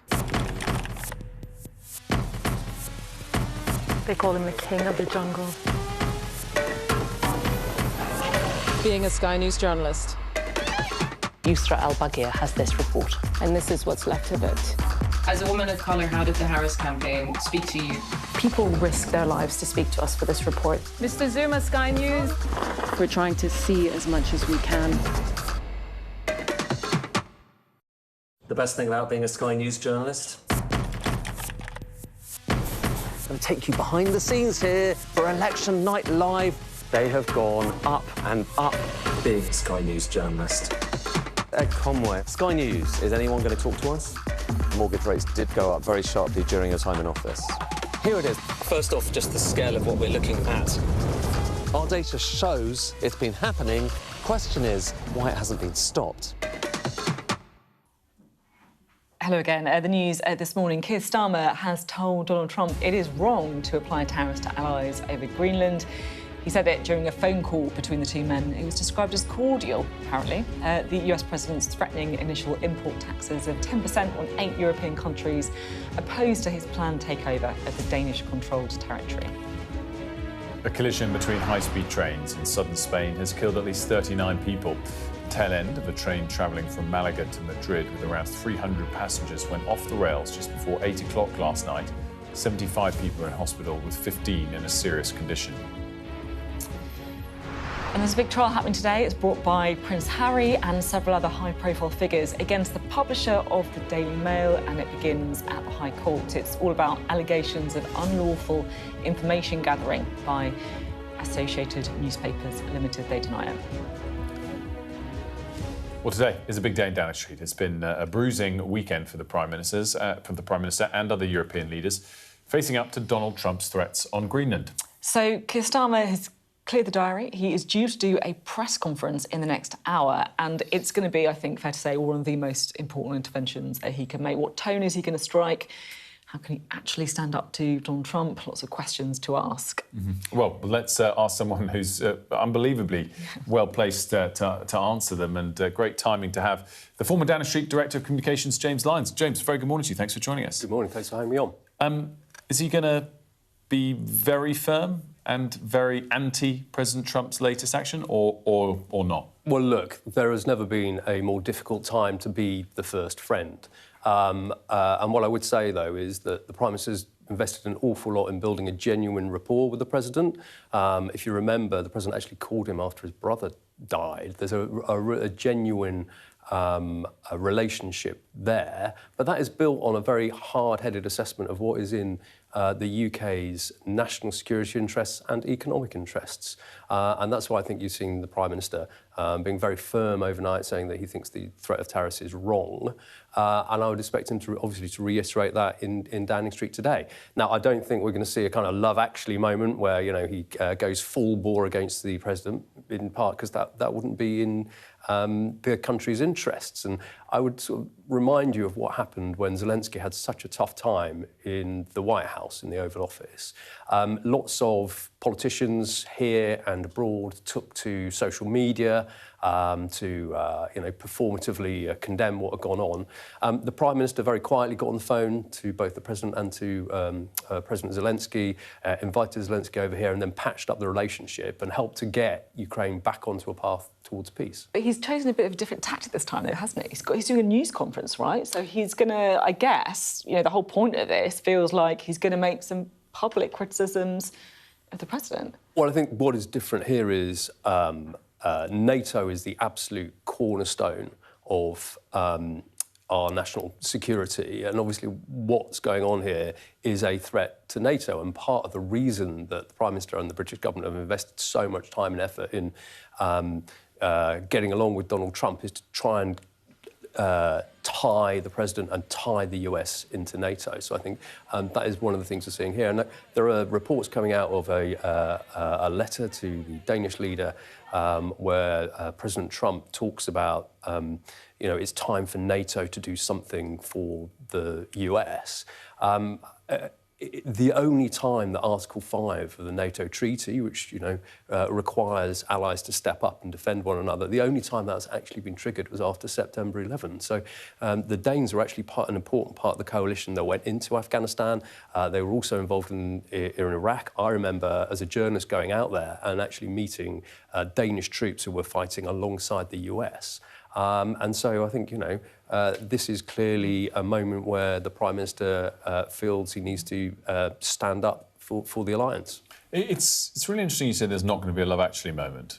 In that, Hugh Grant says, bullies respond to strength and I'm prepared to be a lot stronger, or words to that effect. We're also Love Actually fans. I'm a big Love Actually fan. I can't really see Keir Starmer sliding down the banisters, Wilf, I'm sorry. No, or doing a dance, I mean, that, I get all of those comparisons. But all jokes aside, I mean, what is the point of yet another conciliatory-toned sort of message, whether it's in a press conference or not? Because it's not worked. Well, look, as I say, I think the language overnight has been very clear and very firm. But what I'm not expecting is, I think the Prime Minister will stick to that line, saying, what is going on is wrong. But I wouldn't expect the kind of more gratuitous, performative language that you're seeing from some other politicians. And look, one of the things I would point to, people are like, what do we get from being nice to Donald Trump? Well, if you go and talk to the workforce at Jaguar Land Rover, a company that is so important to this country that our GDP took a hit when they had a cyber attack,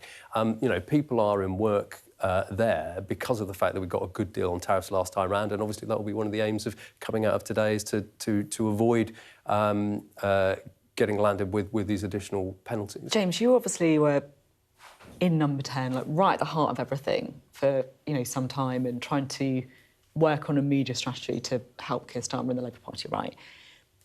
How much of a problem is it that it feels to me like he tries to make interventions on the cost of living or whatever? We're told that this year was going to be all about that, and then just gets dragged into foreign affairs almost immediately.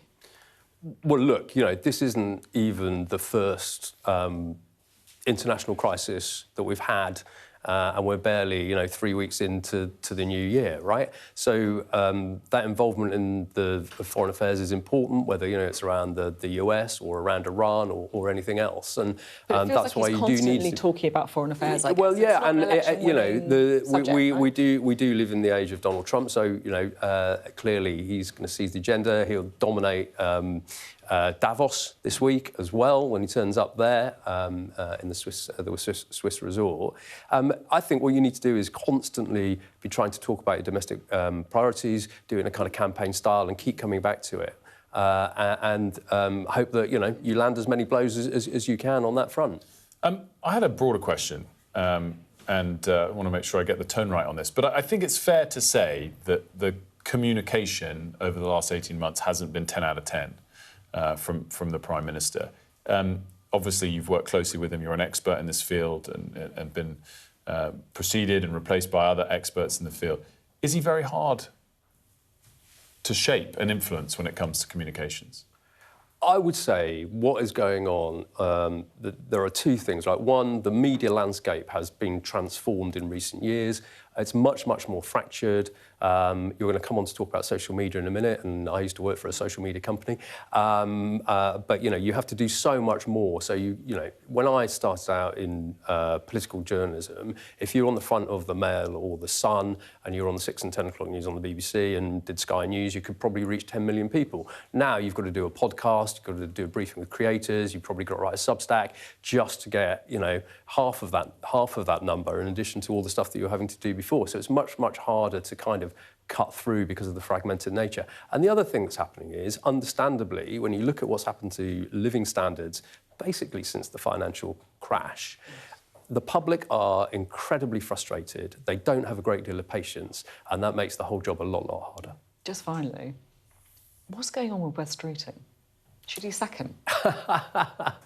Look, Wes is a huge talent.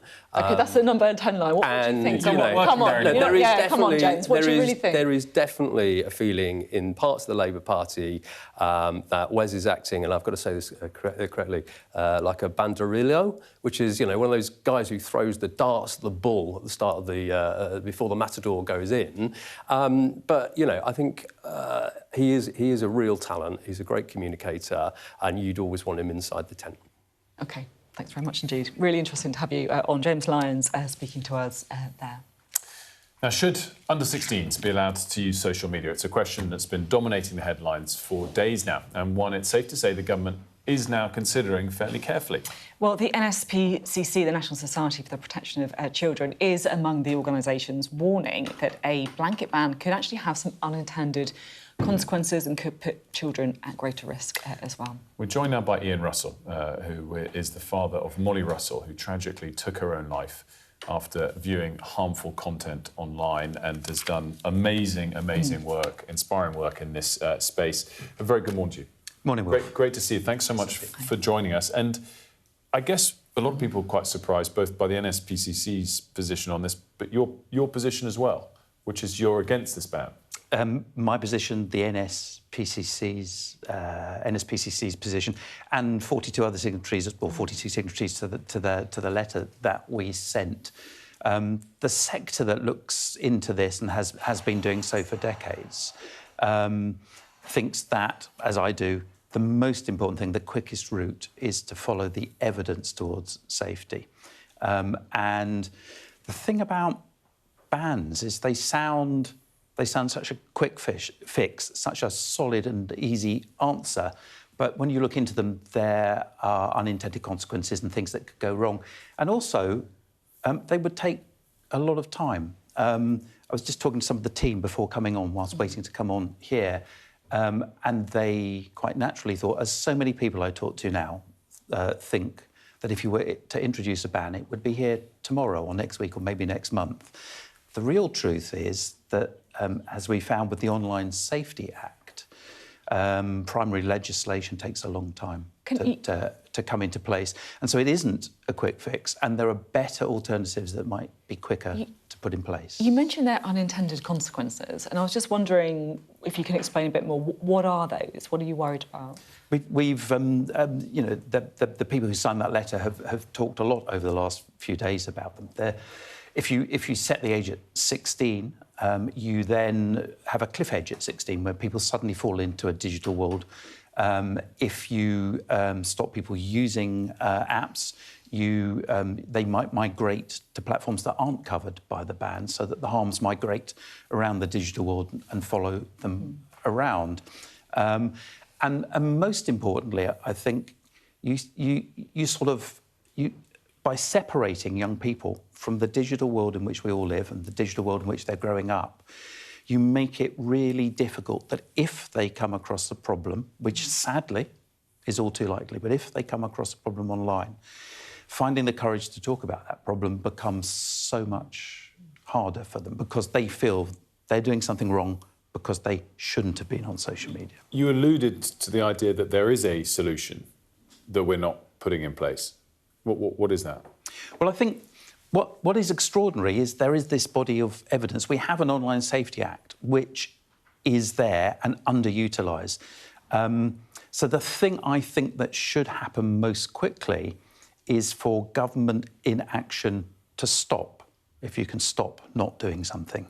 But if the government were to get up today and announce a positive set of measures, for example, they've been looking into this, and the previous Secretary of State, Peter Kyle, commissioned some research that I was horrified to find out over the weekend, that Dr. Amy Auburn's research that was commissioned, she handed that into the government, according to Amy, early last year. That's been sitting there. Why have they not published that? Why are they not doing more? By now, they've been in power long enough to have plans. They should be coming out based on that research and other research and announcing a roadmap towards safety that considers a broad range of measures and measures that will get us there far quicker than just chasing small, simple-sounding measures that actually won't deliver what we could deliver in this country. You've been an incredible voice for parents, right, in this whole debate, which has been dominated by, tech bros and politicians, and actually you've been this consistently strong voice for parents grappling with this stuff, right? And I just wonder, there is obviously the argument that we hear from a lot of parents or groups representing parents that they want the law to be changed because it would help them, right? Because if they've got a young kid or an early teen who is badgering them, says they need to be on TikTok, whatever it is, if they could say, look, I'm sorry, it's illegal, you can't do it, then that would help them. It would strengthen their voice and parent in the way that they want to do. I guess, what would you say to that argument? I hear that argument and I have huge sympathy for that argument. And in many ways, the calls from parents are right. And in a way, we're all united because we want something to happen. We want positive change to come about. But it is all too easy to hear something like a ban and think that's the only way forward. What is really important that all the solutions, the potential solutions, are considered. The government have had time to do that. There's an amendment going through the House of Lords now that is proposing an under-16s ban on social media. There's another amendment that looks at it slightly differently, a Lib Dem amendment, where they say that there should be almost like a film age classification for social media, and different platforms might have different classifications. So if a platform is doing badly, maybe 16 isn't bad enough, and 18 should apply. If a platform's doing well, maybe 13 is all right, as it is currently. If you were to put something like that into place, you would create a pressure in the companies to follow that towards safety, so that they can get younger people. I'm not saying that that's right, but that should be considered. If you're considering one amendment, consider the other. There's lots to be considered, and lots that the sector, the 42 people who signed that letter, that think should be included in the government's thinking. We're very nearly out of time, but just quickly, you said you want it to be evidence-based. Is it possible that, we'll get the evidence from Australia a month in or so, but in 6 months' time, and the evidence could push you to change your view on this? Yeah, if there was compelling evidence that a ban worked, that's fine. The early evidence isn't good, in as much as 1 in 10 calls to the Australian equivalent of Childline, young people's helpline, 1 in 10 calls in the last few weeks. The ban's only been in place by about a month, but 1 in 10 calls across that period are in connection with the ban and the removal of social media and the isolation that it brings to young people. That sense of community, particularly in young and vulnerable people, shouldn't be ignored either. All of these things should be considered. The government should stop doing nothing, and it should come out with its roadmap towards safety online. Ian, it's always a pleasure to catch up with you, and once again, thank you for joining us, but thank you for your inspirational work on this area. Much appreciated. Thank you. Thank you. We're going to have a quick look at the weather now. You're looking happy. Well, the forecast looks good. So you've sorted the travel insurance then? All Clear Travel Insurance sponsors Sky News Weather. A very quiet start to the week, but over the next few days, mild air and Atlantic rain will meet up with colder conditions in the north and east. This has the potential to bring some snow from the Pennines northwards. This morning, it's a dull, damp start to the day with extensive low cloud, mist and fog over central, southern and eastern parts of the UK mainland. There'll be a little rain as well, but it will die away. Cloud, rain and fresher winds over Ireland will spread into western Scotland, with showers reaching the far southwest. All Clear Travel Insurance proudly sponsors Sky News Weather. We've got Jackie with us to tell us what's happening in sport. Going to bring you a bit of chaos in the Africa Cup of Nations. Too quiet this morning. Yeah, exactly. Africa Cup of Nations, the final between Senegal and Morocco, very much overshadowed by the Senegal players walking off the pitch for almost 20 minutes. Also, Thomas Frank, would you want to be him this week? He prepares to face the media later on with his position under threat as Spurs.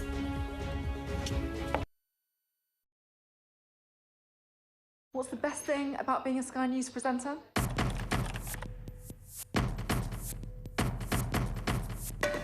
We've done the work and the reading, so you don't have to. Being a Sky News presenter. Hello and welcome. Westminster, the heart of British politics. I'm so sorry about what happened to you. So what on earth is going on? It's not true. Can I tell you what I think is really unusual? Mornings with Rich and Frost. Let's crack on. Let's get started.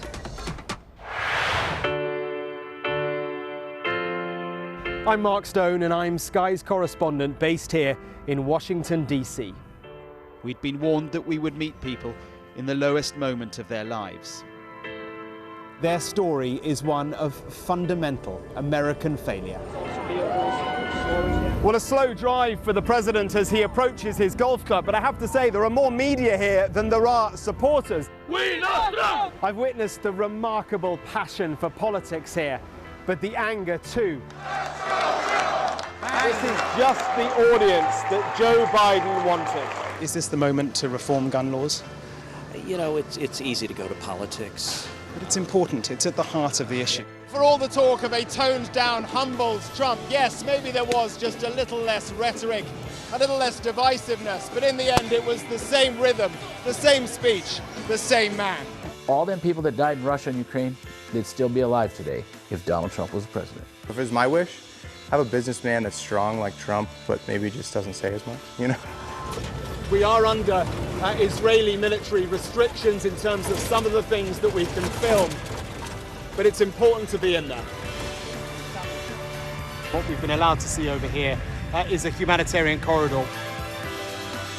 Free wherever you get your news.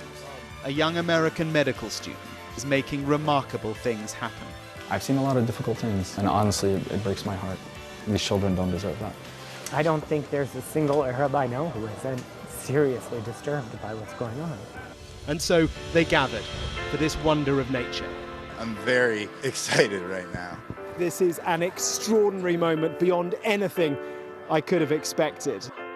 Sky News, get the full story first. What's the best thing about being a Sky News presenter?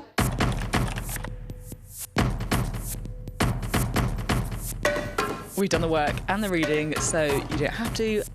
Being a Sky News presenter. Hello and welcome. Westminster, the heart of British politics.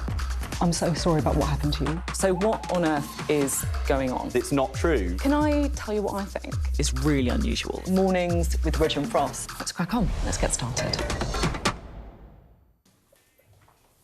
Bringing the chaos for us this morning. Bringing the chaos. She's also got a sport. But if you were a Senegal fan, or I'm sure if you were a player, you'd be feeling a bit ashamed this morning, actually, because, you know, you've got a final of the Africa Cup of Nations, the hosts are in it, Senegal are in it, and it's disgraceful what happened. The players walked off and were told to go off by their manager just because a penalty had been awarded to the other team. Now, the backdrop of it is there is a feeling that soft penalties have been awarded in favour of the hosts. Morocco, other decisions had gone their way. They were being given the rub of the green. It was all conspiracy theory going on behind the scenes. So when the hosts, Morocco, were awarded maybe a soft penalty, it was like, right, everybody else. Just walk off. But not just walk off, just stay off. They were off for 20 how long? minutes. 17 and a bit minutes. Oh my I'll tell you how this is how the drama unfolded. So a Senegal goal was disallowed. Morocco awarded a penalty. Senegal manager ordered his players off the pitch. So they all go off the pitch. There's chaos in the crowd and the dugouts. There's fights, chairs being thrown. Anyway, Sadio Mane tries to persuade them to come back on. They did come back on. The penalty was taken. It was a terrible Panenka penalty, which was saved. Obviously, you've just seen that. And then comes the winning goal from Senegal, which was an absolute rocket. And, you know, good enough to win any tournament. But the point is, the whole thing had been ruined by the fact of really bad sportsmanship. I mean, the decision was given. Just get on with it. And also, there's a wider point here, because football fans all over the place, from the top tiers right down to non-league, feel that refereeing decisions go against them, right? It happens like almost Arsenal every should game. have had a pen at the weekend. Yeah, I mean, it's all... And if you're in a situation where every time... You always had to get it in, didn't you? Classic. But if you're in a situation where it somehow is seen as acceptable to just walk off, boycott, every time you feel a refereeing decision's gone your way, I mean, it's chaos. No, absolutely. I mean, especially in such a showcase final for African football. Sadio Mane was the only player who came out with credit, as you said before, Wilf, because he was the one who didn't go down the tunnel and he was trying to persuade his team to come back on. And afterwards, he did say, when he was in the mix zone, you know, not a good look for African football. You know, we shouldn't have done. There were apologies given afterwards, but then... You know, the damage is already done. The optics are already absolutely terrible. And in fact, when the Senegal manager tried to give his press conference, a fight broke out in that. so he couldn't. Just to Sadio Mane as well. So he's now won it twice, I think. Obviously captain now. Yeah, and he was actually because he was the peacemaker and tried to, you know, ensure that the match got finished. Yeah. He was given the trophy to lift up. But you know, OK, if they've all walked off and decided they're not having anything more to do with this game. Surely that then just gets awarded to Morocco. I mean, surely you can't just give them the benefit of the doubt that they're going to come back on. It's just the whole thing was crazy. Crazy. And kind of got out of control and got away from the officials, I think. But ultimately, kind of, congrats to Senegal for winning the tournament. Kind of. Kind of, yeah, exactly. What about the Premiership? Because we've had quite a few managers go already from high-profile recent hires. Is there another one going to happen or not? Well, Thomas Frank's is very much on thin ice. Tottenham manager. Yes, the Tottenham manager. There are talks going on behind the scenes this week. He will give his press conference today ahead of the Champions League as normal, we understand, and that he will be in position for that match against Dortmund tomorrow. But, you know, the fans don't like it. The situation in that stadium, at the Spurs Stadium, is toxic. That, you know, the fans are chanting at him. He's going to get sacked in the morning and booing him, and they don't like the football that they're playing, and they're not winning. By the way, 8 defeats in 14. He's got the worst home record of any Tottenham manager. So it's just not worked, has it? The whole thing, the whole experiment, with him going from Brentford, where he was great, going to Spurs, where he should have been great. I think he'll be given more time because, you know, if you swap him out, who do you swap him out? Ruben Amorim's available. Are you saying that as an Arsenal fan? Yeah, because exactly. You know that will totally. No, I actually think you must give Thomas Frank more time. Well, Oliver Glasner, same situation, outburst at Palace, you know, after his match the other day, almost asking, you know, in an Amorim-style way, sack me. I'm broken. I can't bear this anymore. And yet he was given more time. So Oliver Glasner. I feel for Palace though, like these clubs who, you know, do Great so players. well. They create these great players that get stolen, but also they, you know, if they do well, then they end up playing more games because they get into more tournaments, and then they don't have the depth of squad of like Man City or whatever, who just buy a new player. Yeah, in 5 absolutely. minutes. And he's selling his great players to Man City. I mean, Mark Gay's, I should think, be unveiled as a Man City player tomorrow. I think that was the thing that absolutely broke his heart most of all. But we should mention at the weekend that nobody wants to win the Premier League, clearly, because nobody at the top won, and they all had an opportunity to go, yeah, let's stamp our authority. Arsenal could have gone 9 clear, didn't. Aston Villa yesterday had a great opportunity to collect 3 points against Everton at home, and you'd have bet that they would have done that, but they didn't. They lost. A very strange interview afterwards by Unai Emery, talking in one kind of word answers. Very, very cross indeed. So it's sort of as you were at the top, except Arsenal did manage to claim a point and go one further clear. But it feels like we sort of choked with that 1 point a little bit. Yeah. Don't like using that word. Yeah, stumble. We can say not again. We can say stumble. But I mean, equally Villa again. You know, had a great opportunity, didn't take it. Arsenal, great opportunity, didn't take it. Great save from Jordan Pickford in that game. Yes, Man City, opportunity, and got absolutely thrashed by Man United, which is, another story altogether. But a good story for the weekend. Yeah, very good. 2 Brits out of the Australian Open, by the way, this morning. We're building up to the big Prime Minister speech in the next hour, so don't go anywhere before that one. What's the best thing about being a Sky News journalist? Who's funnier? Being a Sky News journalist. A special edition of The World with me, Yalda Hakim. Pakistan had the right to respond. You're like, what? Historic day here today. Congratulations, this is a huge moment. But what happens now?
Good morning, it's 9 o'clock. Welcome to Mornings with Rich and Frost. With Sophie and Wilf, good morning from both of us. We are building up to a big press conference with the Prime Minister. The controversy over Greenland, Sir Keir Starmer will be holding a speech over the US President's plan to impose tariffs on countries opposed to his Greenland acquisition plan. At least 39 people dead and dozens in hospital after a train derails in Spain. And Prince Harry versus the Daily Mail will look ahead to the showdown trial beginning in the High Court today.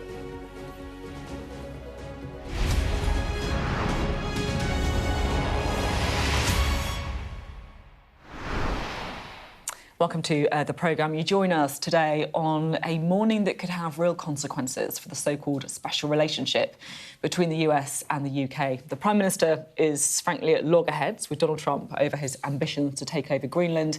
And in the next half hour or so, Keir Starmer is going to be going further. He's cleared the diary to hold a news conference at Downing Street in the next few moments when we're expecting him to take on the US president and say he's completely wrong over Greenland. Well, Donald Trump said over the weekend he will impose tariffs on 8 European countries, including the UK, until the US is allowed to buy Greenland. The EU is holding an emergency leaders summit and threatening tariffs in retaliation. And of course, because Greenland is part of the Kingdom of Denmark, a NATO member, it has implications for the whole of NATO too. So we're going to be going to Downing Street in a moment. We'll be talking to our political editor, Beth Rigby. It's a very, very difficult diplomatic needle to thread, of course. But first, let's just listen to this interview with the US Treasury Secretary Scott Bessent over the weekend. It was pretty stark, and I think it lays down the gauntlet for Keir Starmer. President Trump strongly believes that we cannot outsource our security because, Kristen, let me tell you what will happen, and it might not be next year, might not be in 5 years, but down the road, this fight for the Arctic is real.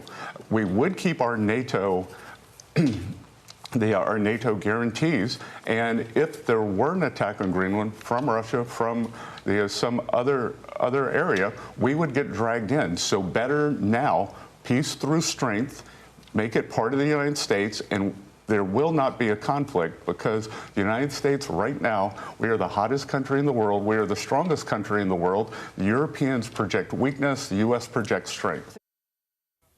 Well, let's talk now to you, Beth. And Beth, it just feels like such a big moment for Keir Starmer, a man who's been so careful to try and do everything he can to keep Donald Trump on side. Yeah, to put this in context, I think it's fair to say that this is the most serious crisis in the transatlantic relations for decades. This is a massive moment for the UK, for Europe, and indeed for the US.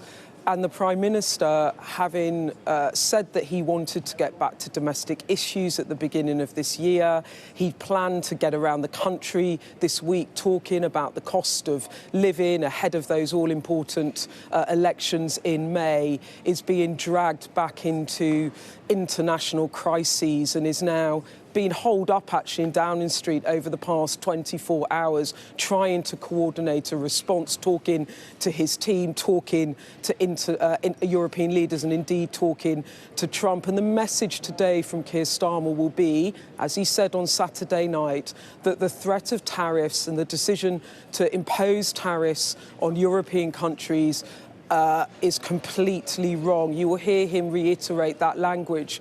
But what you will also see this morning is that he is not going to go down the path of other European leaders, such as President Macron of France, that perhaps has a rather more testy relationship with Donald Trump. Macron talked about intimidation and threats and not giving way. Keir Starmer will use this speech to stress the importance of the relationship with the US and the cooperation that we have with the US, the historically good relationship with the US. So he won't engage in a war of words with Trump, but underlying all that, there is clear resolution that the UK cannot accede to what Trump is asking for, which is effectively the illegal annexation of Greenland. And if the UK and others oppose that, then they will face the economic force of the US. He won't move on that. And so today really is a message to the Europeans, to President Trump, but also to domestic lawmakers in the US to try and see what they can do to try and take the temperature down in what could be a massive crisis if it continues to escalate. But Beth, I'm really interested in what the domestic politics of all of this are. I mean, so far, in large part, he's been given quite a lot of leeway to be conciliatory to Donald Trump because it has yielded results. And he's even gotten praise, I think you'd say, from people on the opposite side of the political aisle for that one issue more than other issues. What if we get to the 1st of February, which is only 10, 11 days away, and this extra 10% tariff arrives on the UK? I mean, how damaging will that be to him and his approach, and to what extent will it create much more division, perhaps not just with the opposition, but inside his own party about not hitting back more firmly?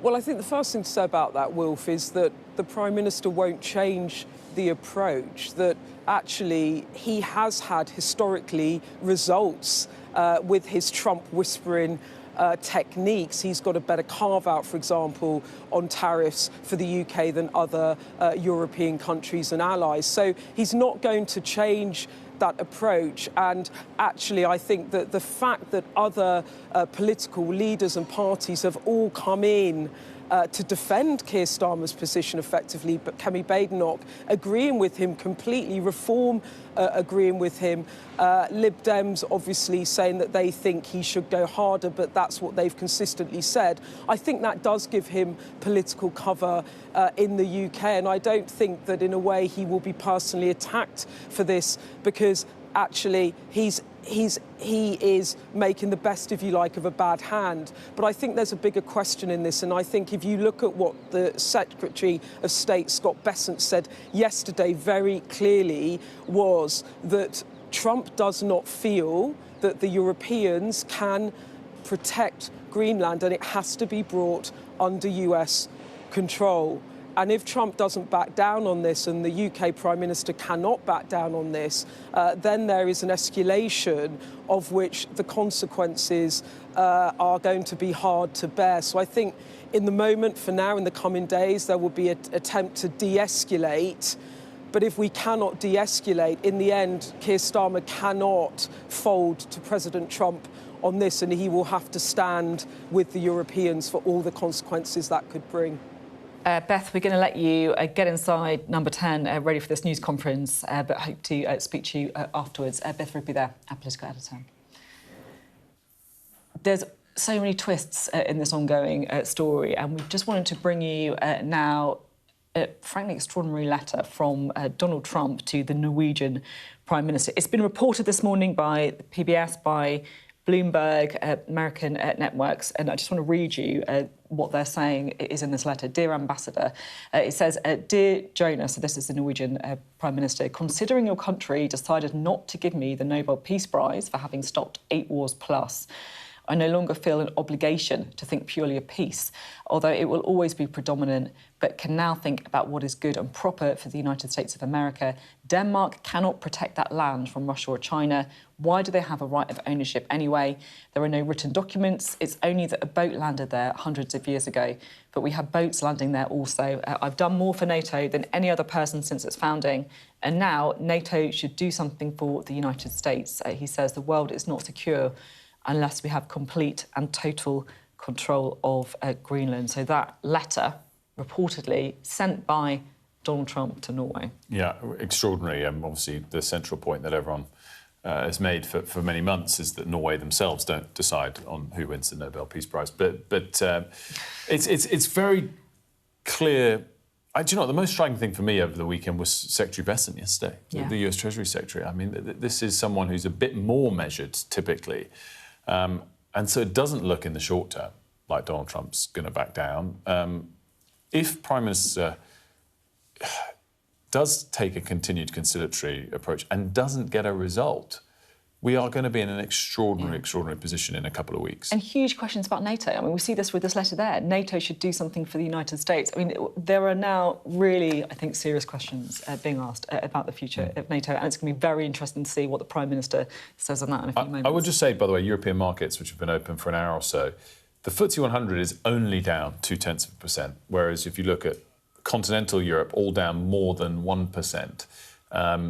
That, I think, shows you that little snapshot we've got of maybe Keir Starmer's going to be conciliatory, maybe the European Union isn't and going to do counter tariffs.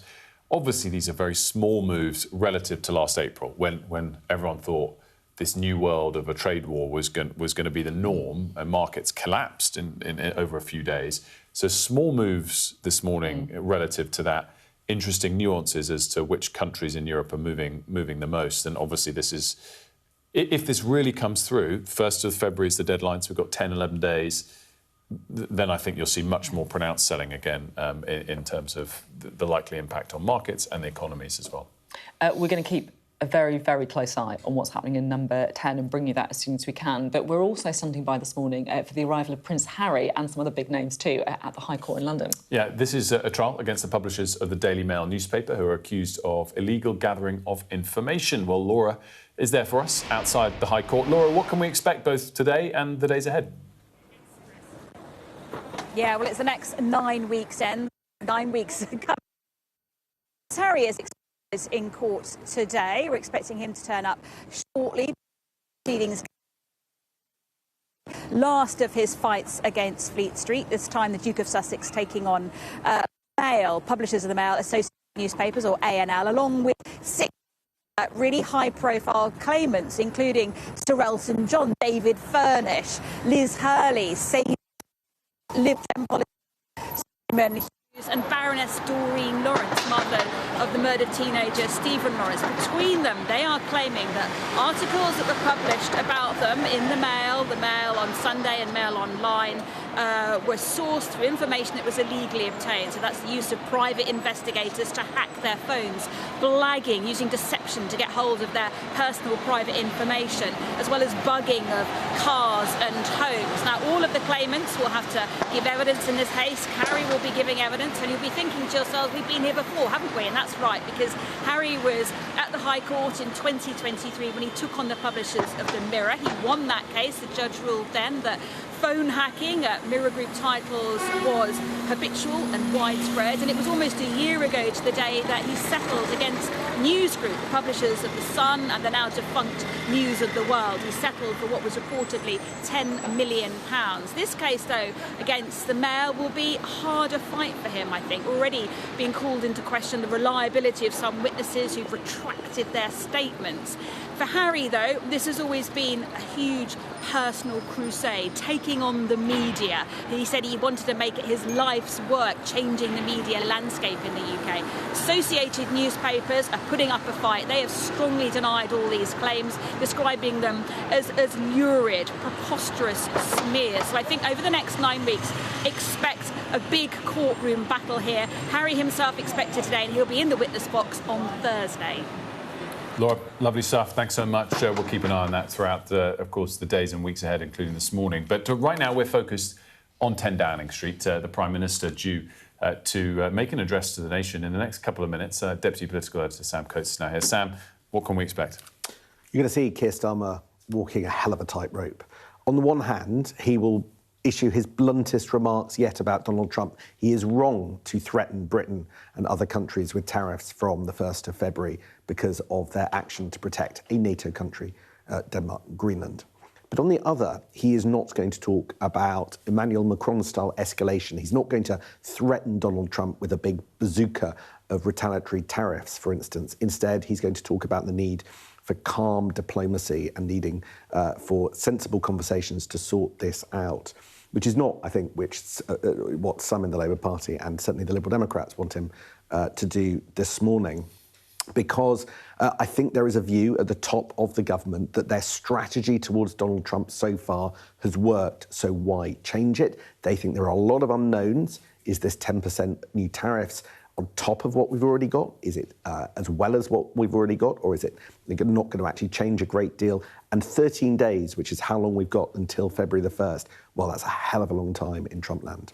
I mean, I guess that they're hoping for a better hand, right, than Europe, that for Trump to kind of row back on it or to... Because this kind of thing could have a huge hit on the economy and obviously on the Labour Party as well. Yeah, the UK sends 2 to 3% of its entire output to the US. This has the potential not quite to tip us into recession, but take us pretty close. That's why it is so important. But it's more than that. You know, a lot of people would say that Keir Starmer's one big success has been foreign policy, yet if cozying up to Donald Trump, which is how many in the Labour Party see it, doesn't stop the country that's supposed to be our closest ally from wreaking economic damage on us, then, you know, how is that investment, how is that risk paid off? Those are the kind of questions. Look, if we weren't talking about foreign affairs, we'd be talking about really difficult domestic issues for Keir Starmer right now. So this, in a sense, is his most comfortable area, but I have to say, even here, he's feeling quite rocky. I mean, maybe this is more for a topic for afterwards, but for all this framing of, he wanted to talk about cost of living and foreign affairs is dominated, doesn't this help him within the party? I mean, doesn't it make a challenge to his leadership at this time seem so self-centred by whoever makes it, as opposed to what's in the national interest? 100%.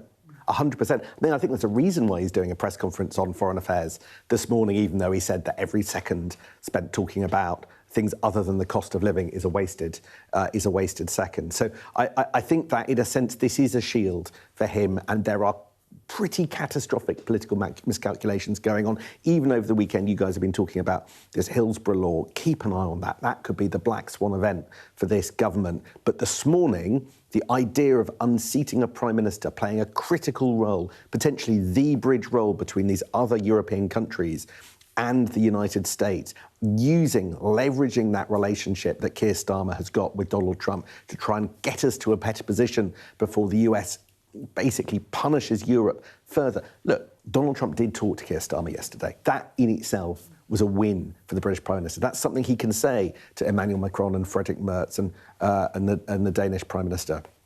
And he can show that he has a role to play here because of how he's played it up till now. So they want the world to know this in Downing Street. So, yes, there is domestic politics. Of course there is, in why they're choosing to do this press conference that's going to start in a few moments' time. Yeah, we're waiting to see Keir Starmer, of course.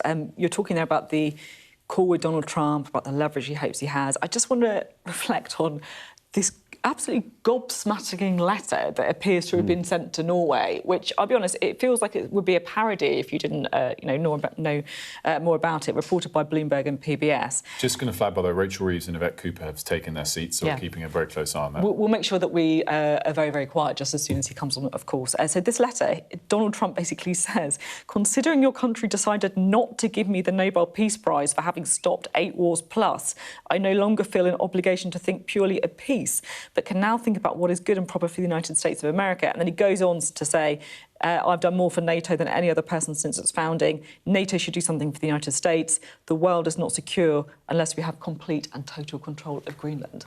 This will add to those who say Trump is not rational, you're not dealing with a rational guy. But dealing irrationally, I think, could have even more difficult consequences. Why did this weekend happen? Because some of those around Trump saw the actions of Europe as an escalation on their part. The decision to send military figures to Greenland was seen by the US not as Europe stepping up, but as an escalation against US interests and a direct confrontation. And we only sent one person as well, so you kind of do wonder if it was worth it in the end. One military personnel. Yeah, I mean, I think I'd love to talk to them about whether or not they think it was worth it. So you have to tread carefully, because if you step on a landmine, things will blow up in your face with Donald Trump. And I think that is the argument that I think Keir Starmer hopes the public will appreciate. So, you know, as James Lyons was saying, there's going to be no Love Actually moment. But there is going to be a tension in what he's saying. The kind of de-escalation, well, the idea has got to be convince Donald Trump that last week's military send was in his interests. to try and convince them that actually there's economic harm in his route. You know, these are the kind of things, and it's going to be taking place, by the way, in Davos. I do wonder whether Keir Starmer oughtn't to go to Davos now, rip up his plans further, since most G7 leaders are there, Donald Trump is there, that's where the conversation is. Downing Street is saying not at the moment. Doesn't seem like a comprehensive ruling out of that. Oddly, I mean, yes, that was the latest trigger, us sending one person to Greenland. But also, I think it's revealed and sped up what's really at the heart of this. And what we've seen, whether it was the Treasury Secretary yesterday, Scott Bessent, or Trump more generally, this letter is, he's not backing down on this. He does, as Mark Stone correctly has reported from day one, he really does want to acquire Greenland. And I don't think anyone in Europe wants to countenance that. So my question to Sam is, well, Starmer's coming up, so we can continue this discussion in a moment. Let's listen in to the Prime Minister. Good morning. The world has become markedly more turbulent in recent weeks. Events are moving fast. And in moments like this, what matters most is being clear about the values and the interests that guide us, even as circumstances change. The United Kingdom has a long history. Our values were not improvised. They were built patiently over time. And while we are pragmatic in how we pursue our interests, we are resolute in defending those values when it matters. So let me begin with the United States. The UK and the US are close allies and close partners. That relationship matters profoundly, not just to our security, but to the prosperity and the stability that people here depend upon. Under President Trump, as under previous presidents, we're determined to keep that relationship strong, constructive, and focused on results. And that approach is delivering. Through sustained engagement, we've seen significant US investment into the UK economy, running into hundreds of billions of pounds, supporting growth, skills and jobs right across the country. Our cooperation on defence, nuclear capability and intelligence remains as close and effective as anywhere in the world, keeping Britain safe in an increasingly dangerous environment. We've secured good trading terms in key sectors, including cars, steel, aerospace and life sciences, protecting British jobs and manufacturers. That is why we take the approach that we do, because it delivers concrete outcomes in the national interest. I talk regularly to President Trump, and my team is in daily contact with all the key figures in his administration. These relationships matter. They deliver concrete outcomes in the national interest. Mature alliances are not about pretending differences don't exist. They are about addressing them directly, respectfully, and with a focus on results. On Greenland, the right way to approach an issue of this seriousness is through calm discussion between allies. And let's be clear, the security of Greenland matters. And it will matter more as climate change reshapes the Arctic, as sea routes open and strategic competition intensifies.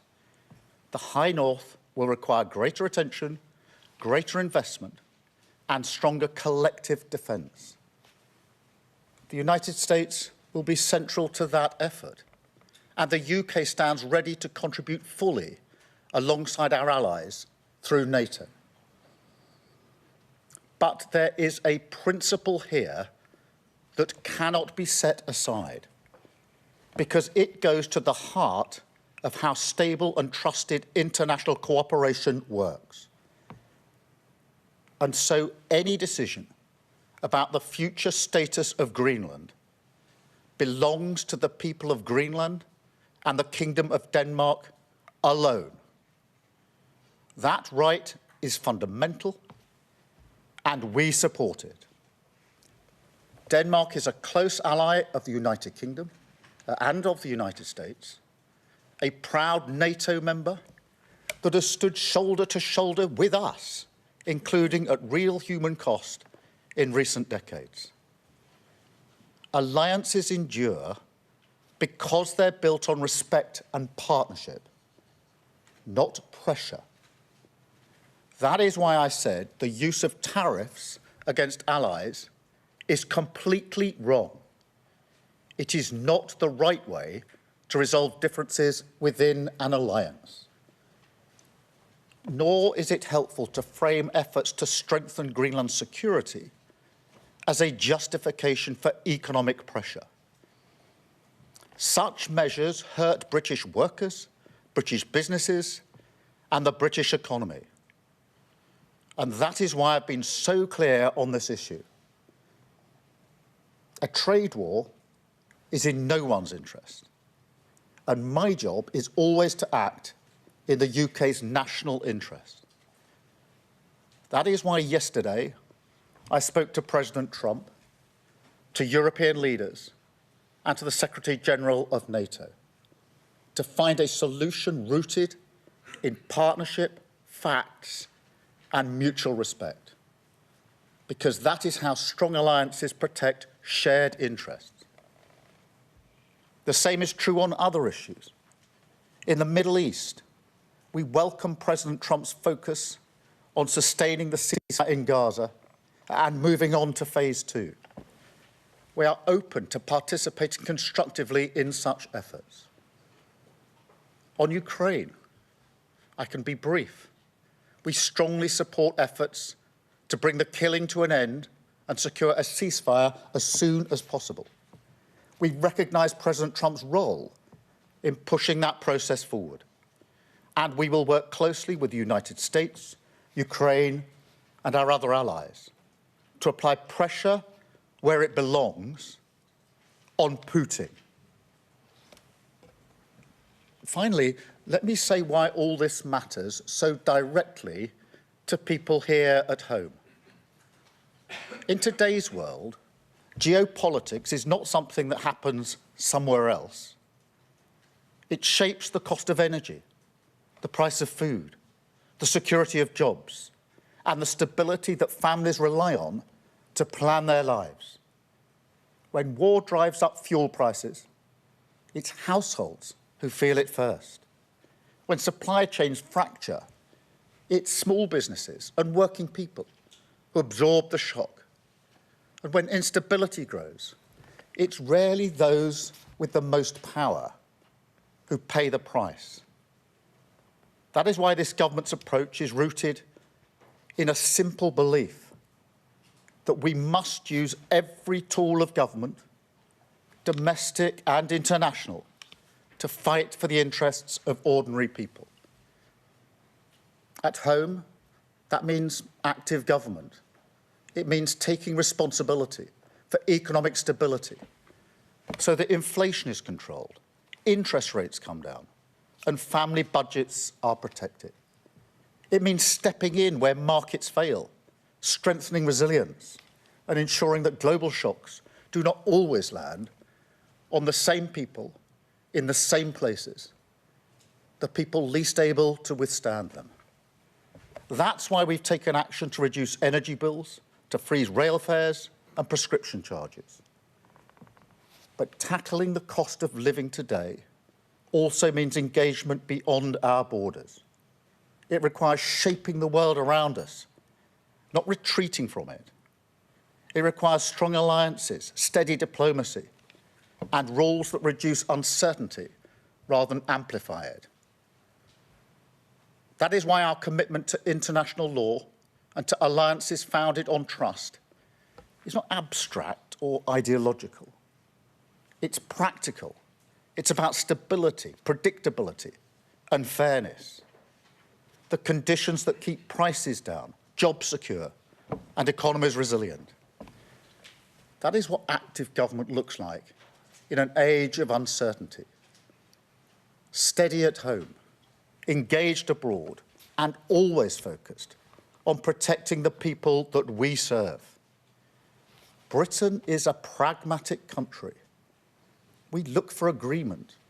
We believe in partnership. We prefer solutions to slogans. And we will not indulge in commentary and gesture politics that harm the British people. But being pragmatic does not mean being passive. And partnership does not mean abandoning principle. That is why it's important to be clear about who we stand with, what we stand for, and where our interests lie. Now, this is a moment for the whole country to pull together. So I warmly welcome the support we've had with regards to Greenland and the proposed tariffs from the leader of the opposition. I thank her for her support. At moments like this, there will always be people who reach for the performative, who think an angry social media post or grandstanding is a substitute for hard work. That's an understandable instinct. But it's not effective. It never has been. It may make politicians feel good, but it does nothing for working people whose jobs, livelihoods and security rely on the relationships that we build across the world. So to conclude, we will work with our allies in Europe, across NATO and with the United States. We will keep dialogue open. We will defend international law, and we will use the full strength of government at home and abroad to protect the security, living standards and future of the British people.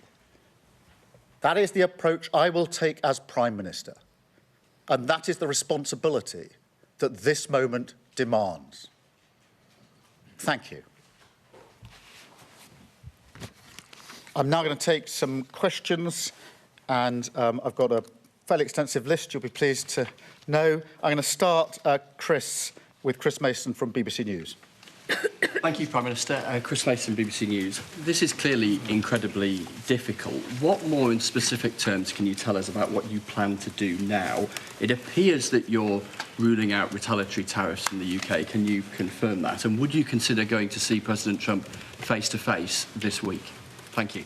Well, what I'm going to do now is to focus on our national interest and be absolutely clear that that requires us to be clear about the principles that we apply to a situation like this, in particular that the future of Greenland is for Greenland and the Denmark Kingdom, and that tariffs should not be used against allies in this way. In relation to the escalation, look, a tariff war is in nobody's interests. And we have not got to that stage, and my focus, therefore, is making sure we don't get to that stage, and that's what I'm doing at the moment. Thank you, Chris. Beth, can I come to you? Thank you. Prime Minister, many people watching this at home will have been shocked and angry over the weekend that our so-called closest ally is threatening us if we try to stop him illegally annexing Greenland. Is this the most serious crisis in the transatlantic relationship in decades? And how can the US remain our closest ally when it's bullying us like this?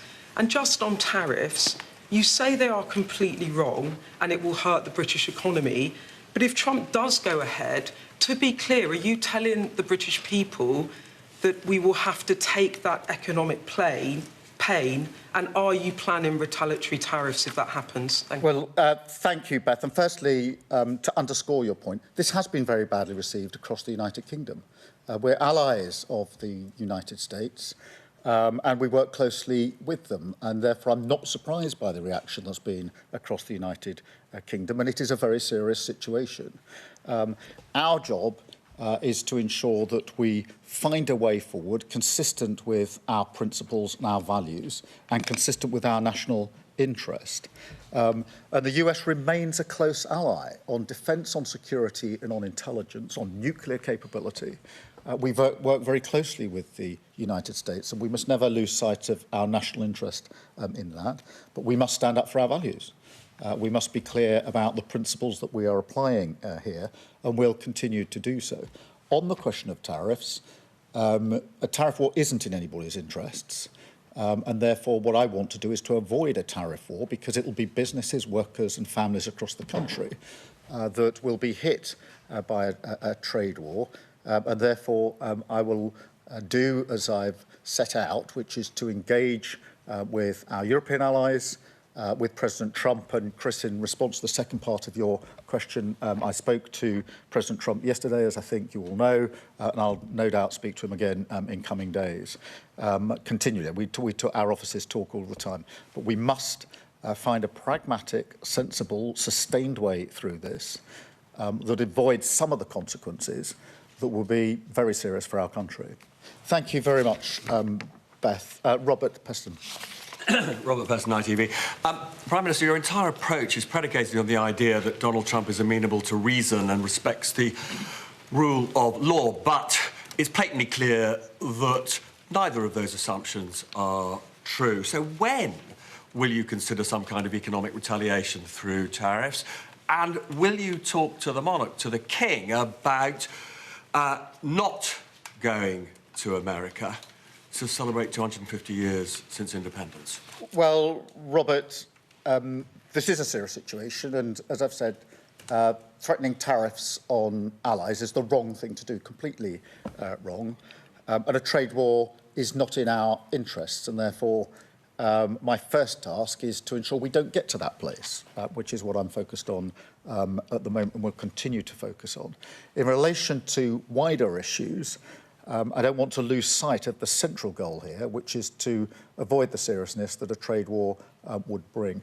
In relation to your broader point, we do have to remember at all times that it is in our national interest that we continue to work with the Americans when it comes to defence, to security and to intelligence. Our nuclear deterrent is our foremost weapon and deterrent when it comes to securing the safety of everybody in the United Kingdom. It's my primary duty. And that requires us to have a good relationship with the United States. But it doesn't mean, as I said a moment ago, that we pretend we don't have differences. We do have differences. And I've set out some of those differences here this morning in relation to Greenland. Differences of opinion in terms of who should decide the future of Greenland. I'm very clear in my position in that. And differences of opinion on the use of tariffs in a situation like this. And again, I've been very clear saying they're completely wrong. So we apply our values. And we seek a solution that's in our national interest. Thank you, Robert. Chris Hope. Chris Hope, GB News, Prime Minister. Donald Trump says he no longer feels an obligation to think purely of peace. Is now the moment you must choose between the US and the EU? Is this a fracturing in your special relationship? Firstly, I don't think it's right for us to choose between the US and Europe.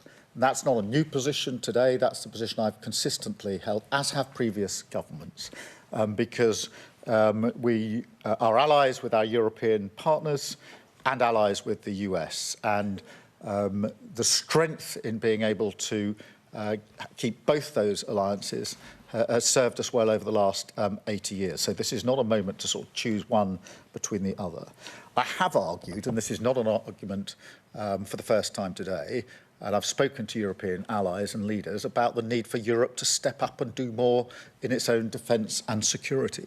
I feel that over many years we've not paid enough attention to what we European nations can and should do in our own defence, and this reinforces why it's important that we do that in defence and security. And defence and security these days, of course, includes energy and resilience and cyber, as well as the traditional defence and security. Europe has to step up into that space, and that's an argument I've been leading on and making for a number of months now with our European partners, and will continue to do so.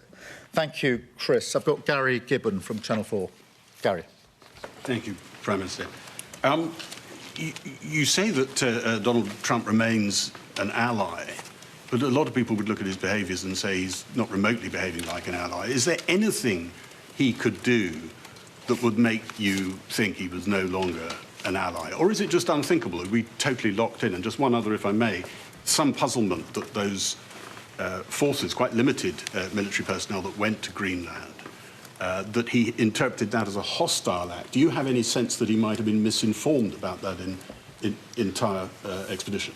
Well, taking the second bit first, if I may, that is one of the things I discussed with President Trump yesterday in relation to those forces which were clearly there to assess and work on risk from the Russians. And so there's real clarity, I hope, about that. In relation to the relationship, we must never lose sight of the fact that on defence, security, intelligence and nuclear capability, we work very closely with our US allies, and it's in our national interest to continue to do so.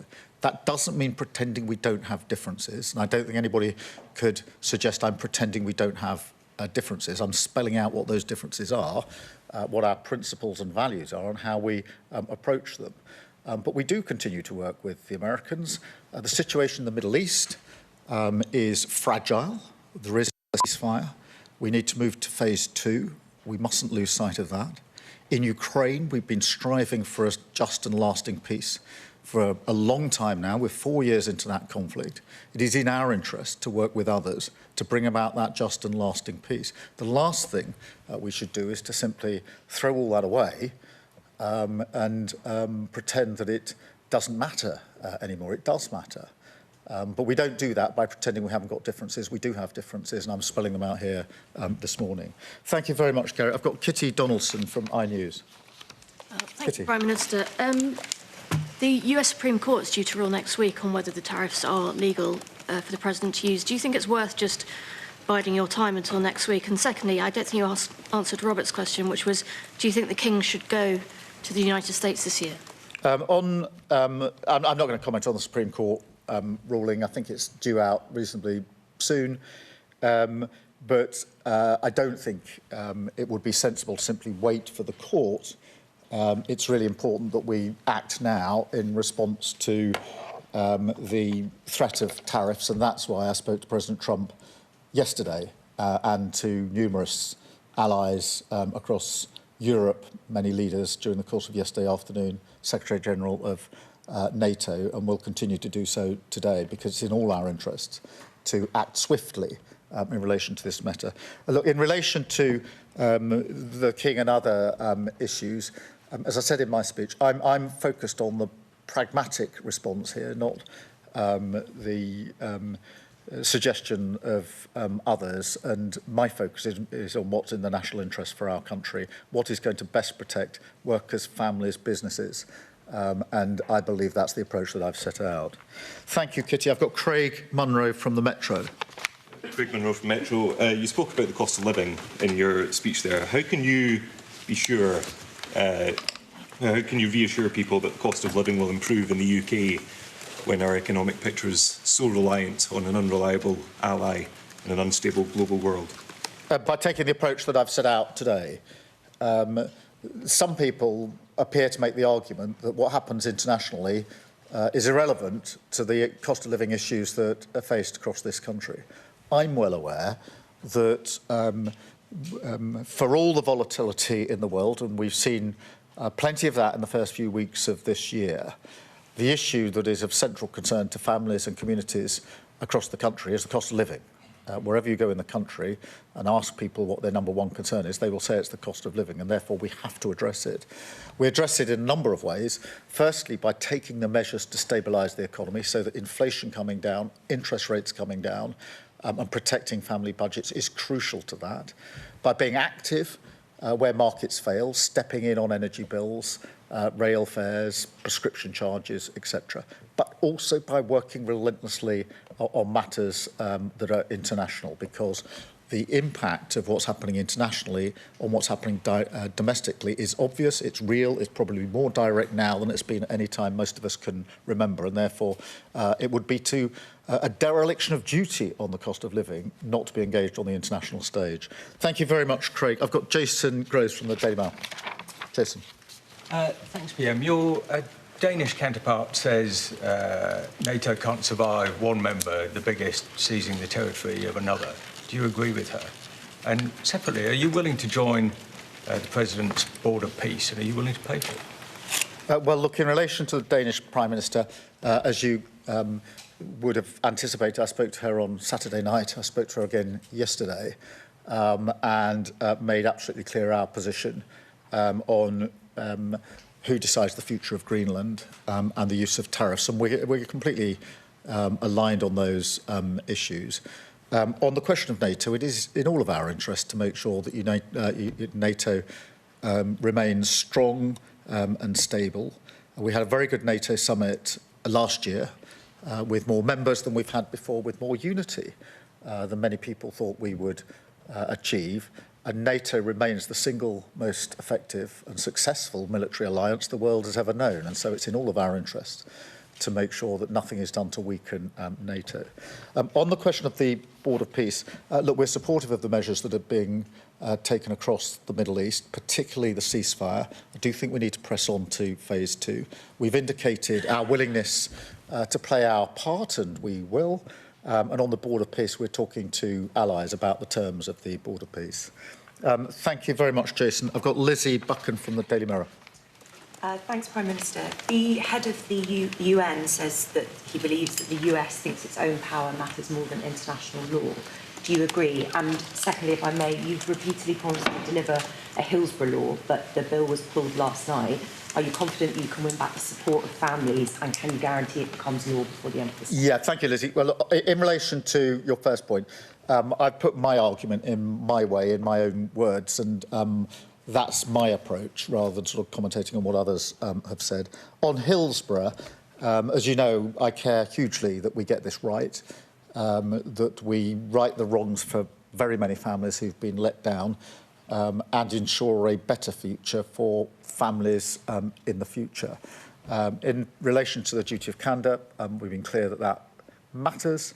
What we're now trying to do is just make sure we get the balance right when it comes to the application of any principle to the security and intelligence agencies.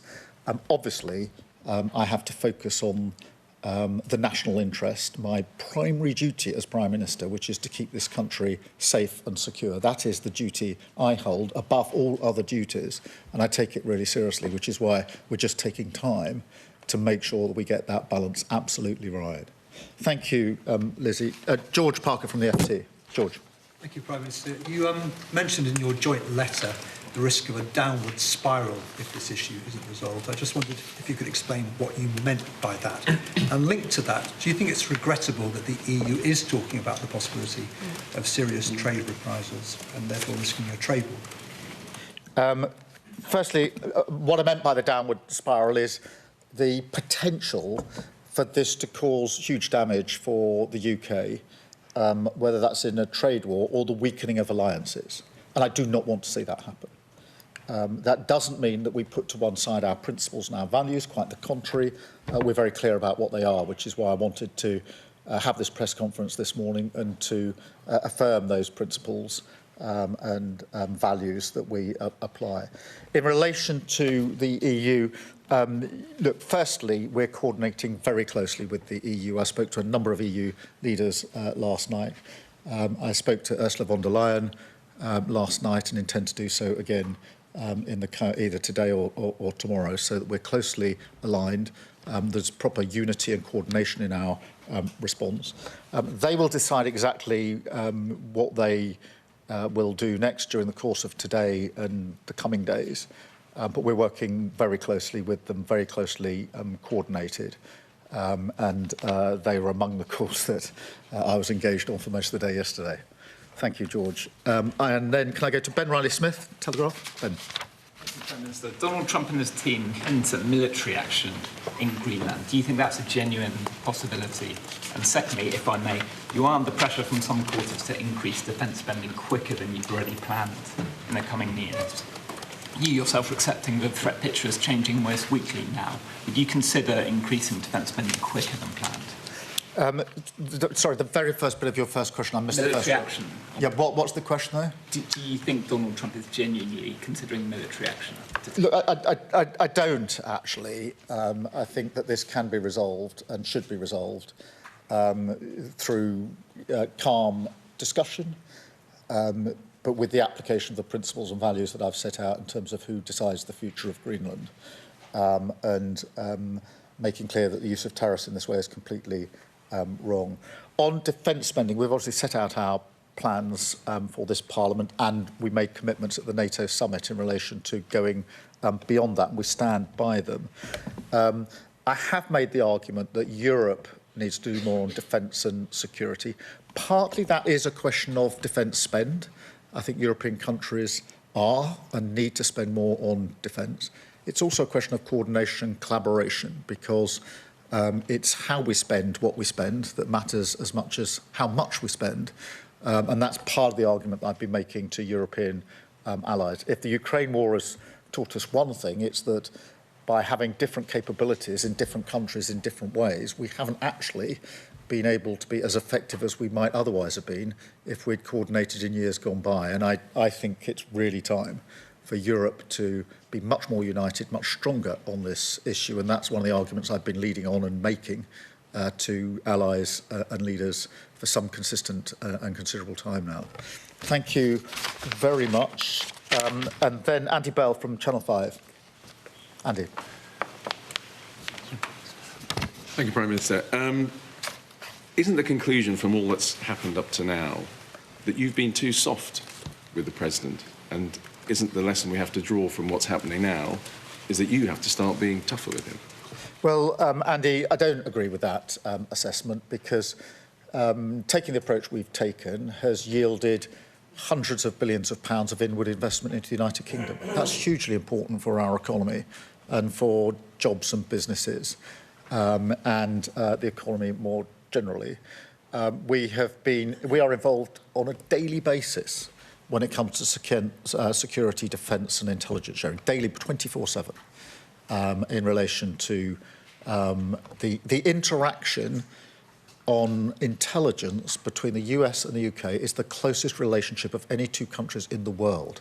And that keeps us safe in ways I can't explain to you. But I can say very clearly it keeps us safe and is vital to every single person who lives in this country. And of course, before we got to the better trading arrangements on cars, on pharmaceuticals, etc., many people were urging me not to take the approach that we did, but we did take the approach we did, and we got better trading terms. And that's why I'm taking the approach I am to this situation, to ensure that we focus on what's in our national interest. Thank you, Andy. And I've got Peter Walker from The Guardian. Thank you. Peter. It's been widely reported this morning that the Norwegian Prime Minister has received a message from President Trump, basically saying the President is peeved because he didn't get the Nobel Peace Prize. Whilst I'm sure everyone watching this will fully understand why there is a need for the UK and US to kind of keep collaboration and links so close, can you understand why some voters look at what President Trump does and says and think, are we actually serious? Can we actually get anything from him?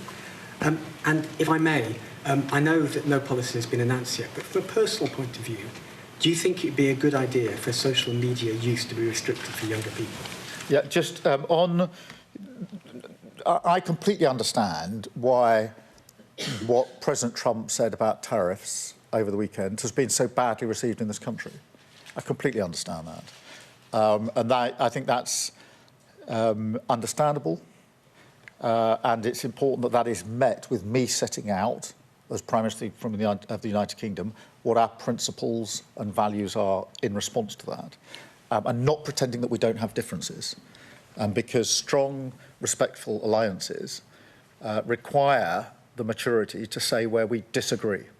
And on this, we disagree. And I've been clear about that, and I've spoken to the President about it, and will continue to do so. But I do emphasise, whatever the understandable reaction of the British public over the weekend, it is on defence and security and intelligence and nuclear capability, manifestly in our interests, to have a strong relationship with the United Kingdom. Our nuclear capability is our single most important deterrent, bar none. And that has helped keep us safe for many, many years. On the question of social media more broadly, look, I think we need to do more to protect children. And that's why we're looking at a range of options and saying that no options are off the table. We're obviously looking at what's happened in Australia, something I've discussed with the Australian Prime Minister. I don't think it's just a question of social media and children under 16. I think we've got to look at a range of measures. I'm particularly concerned about screen time for under 5s, which is not so much about social media, but about literally screen time and the impact it's having on children when they arrive at school. So I do think we need to look across the range. But in direct answer to your question, do we need to do more to protect children when it comes to social media and screen time and associated harms, then yes, we do, and that's why we're looking at a range of options. Thank you all very much indeed. Thank you.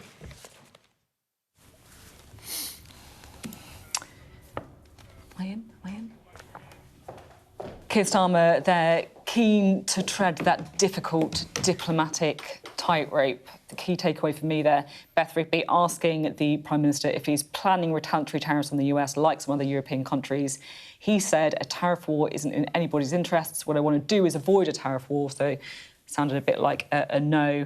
He also was at pains to talk up the special relationship with the US, but also saying that there's a clear principle on Greenland, and he's calling for calm discussions between allies. We can bring in our Deputy Political Editor, Sam Coates. It feels to me like this was a very, very carefully manoeuvred speech where he wants to reflect people's anger towards Donald Trump on Greenland, but not unduly irritate the president. And I think you reflected very well the way that Keir Starmer made the argument of his position. Let me put it a little bit differently, in bolder terms. Britain has split from the EU in its response to how to deal with what's going on in Greenland. Keir Starmer, in that press conference, took the idea of retaliation off the table proactively. No to retaliatory tariffs. He said that would be the wrong response for allies.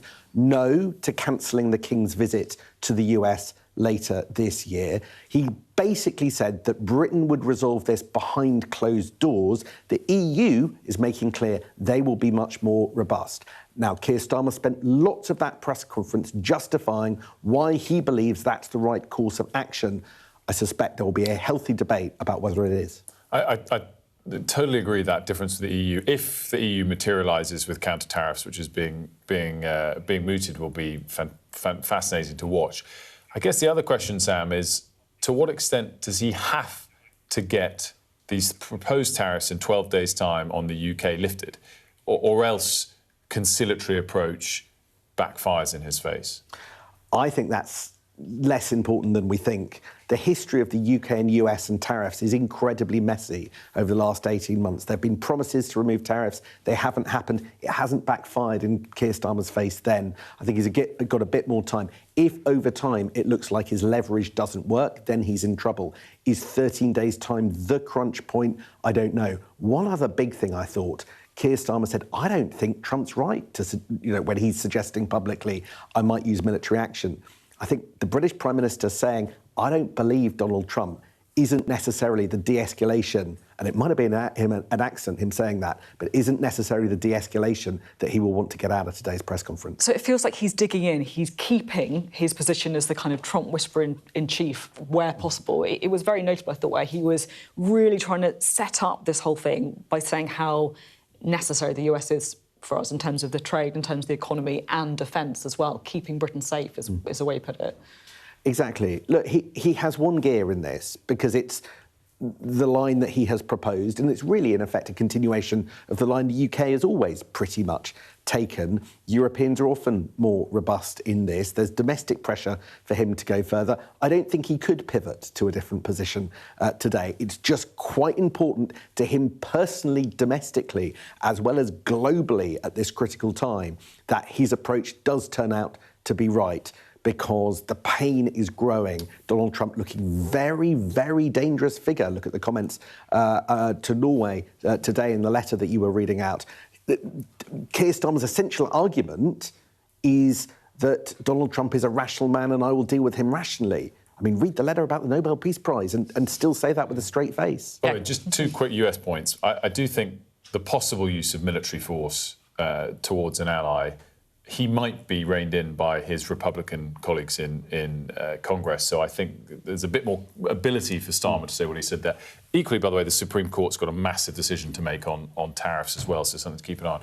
What do you think, Sophie, as we wrap up, Did he step up to the plate significantly there? It's almost as if part of that was he doesn't want people to focus on it in days ahead. He's trying not to make it too big a moment. Yeah, I mean, look, it wasn't a Love Actually moment, was it? No. This is a man who wants to keep Donald Trump on side, who wants him to get rid of the tariffs, who wants him to continue investing in the UK and defensively as well, and in Ukraine. It was let's not irritate Donald Trump. But the problem, as Sam was saying, is, look, Keir Starmer is calling for calm discussions between allies on Greenland. In the meantime, Donald Trump sent this letter to Norway saying, because they didn't give him the Nobel Peace Prize, I no longer feel an obligation to think purely of peace. I mean, can these two visions of America and the special relationship continue?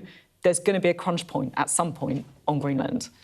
Well, we are out of time on Mornings. We thank you so much for tuning in. Thank you to Sam for his take. We're going to hand over to Gareth and Sky News Today.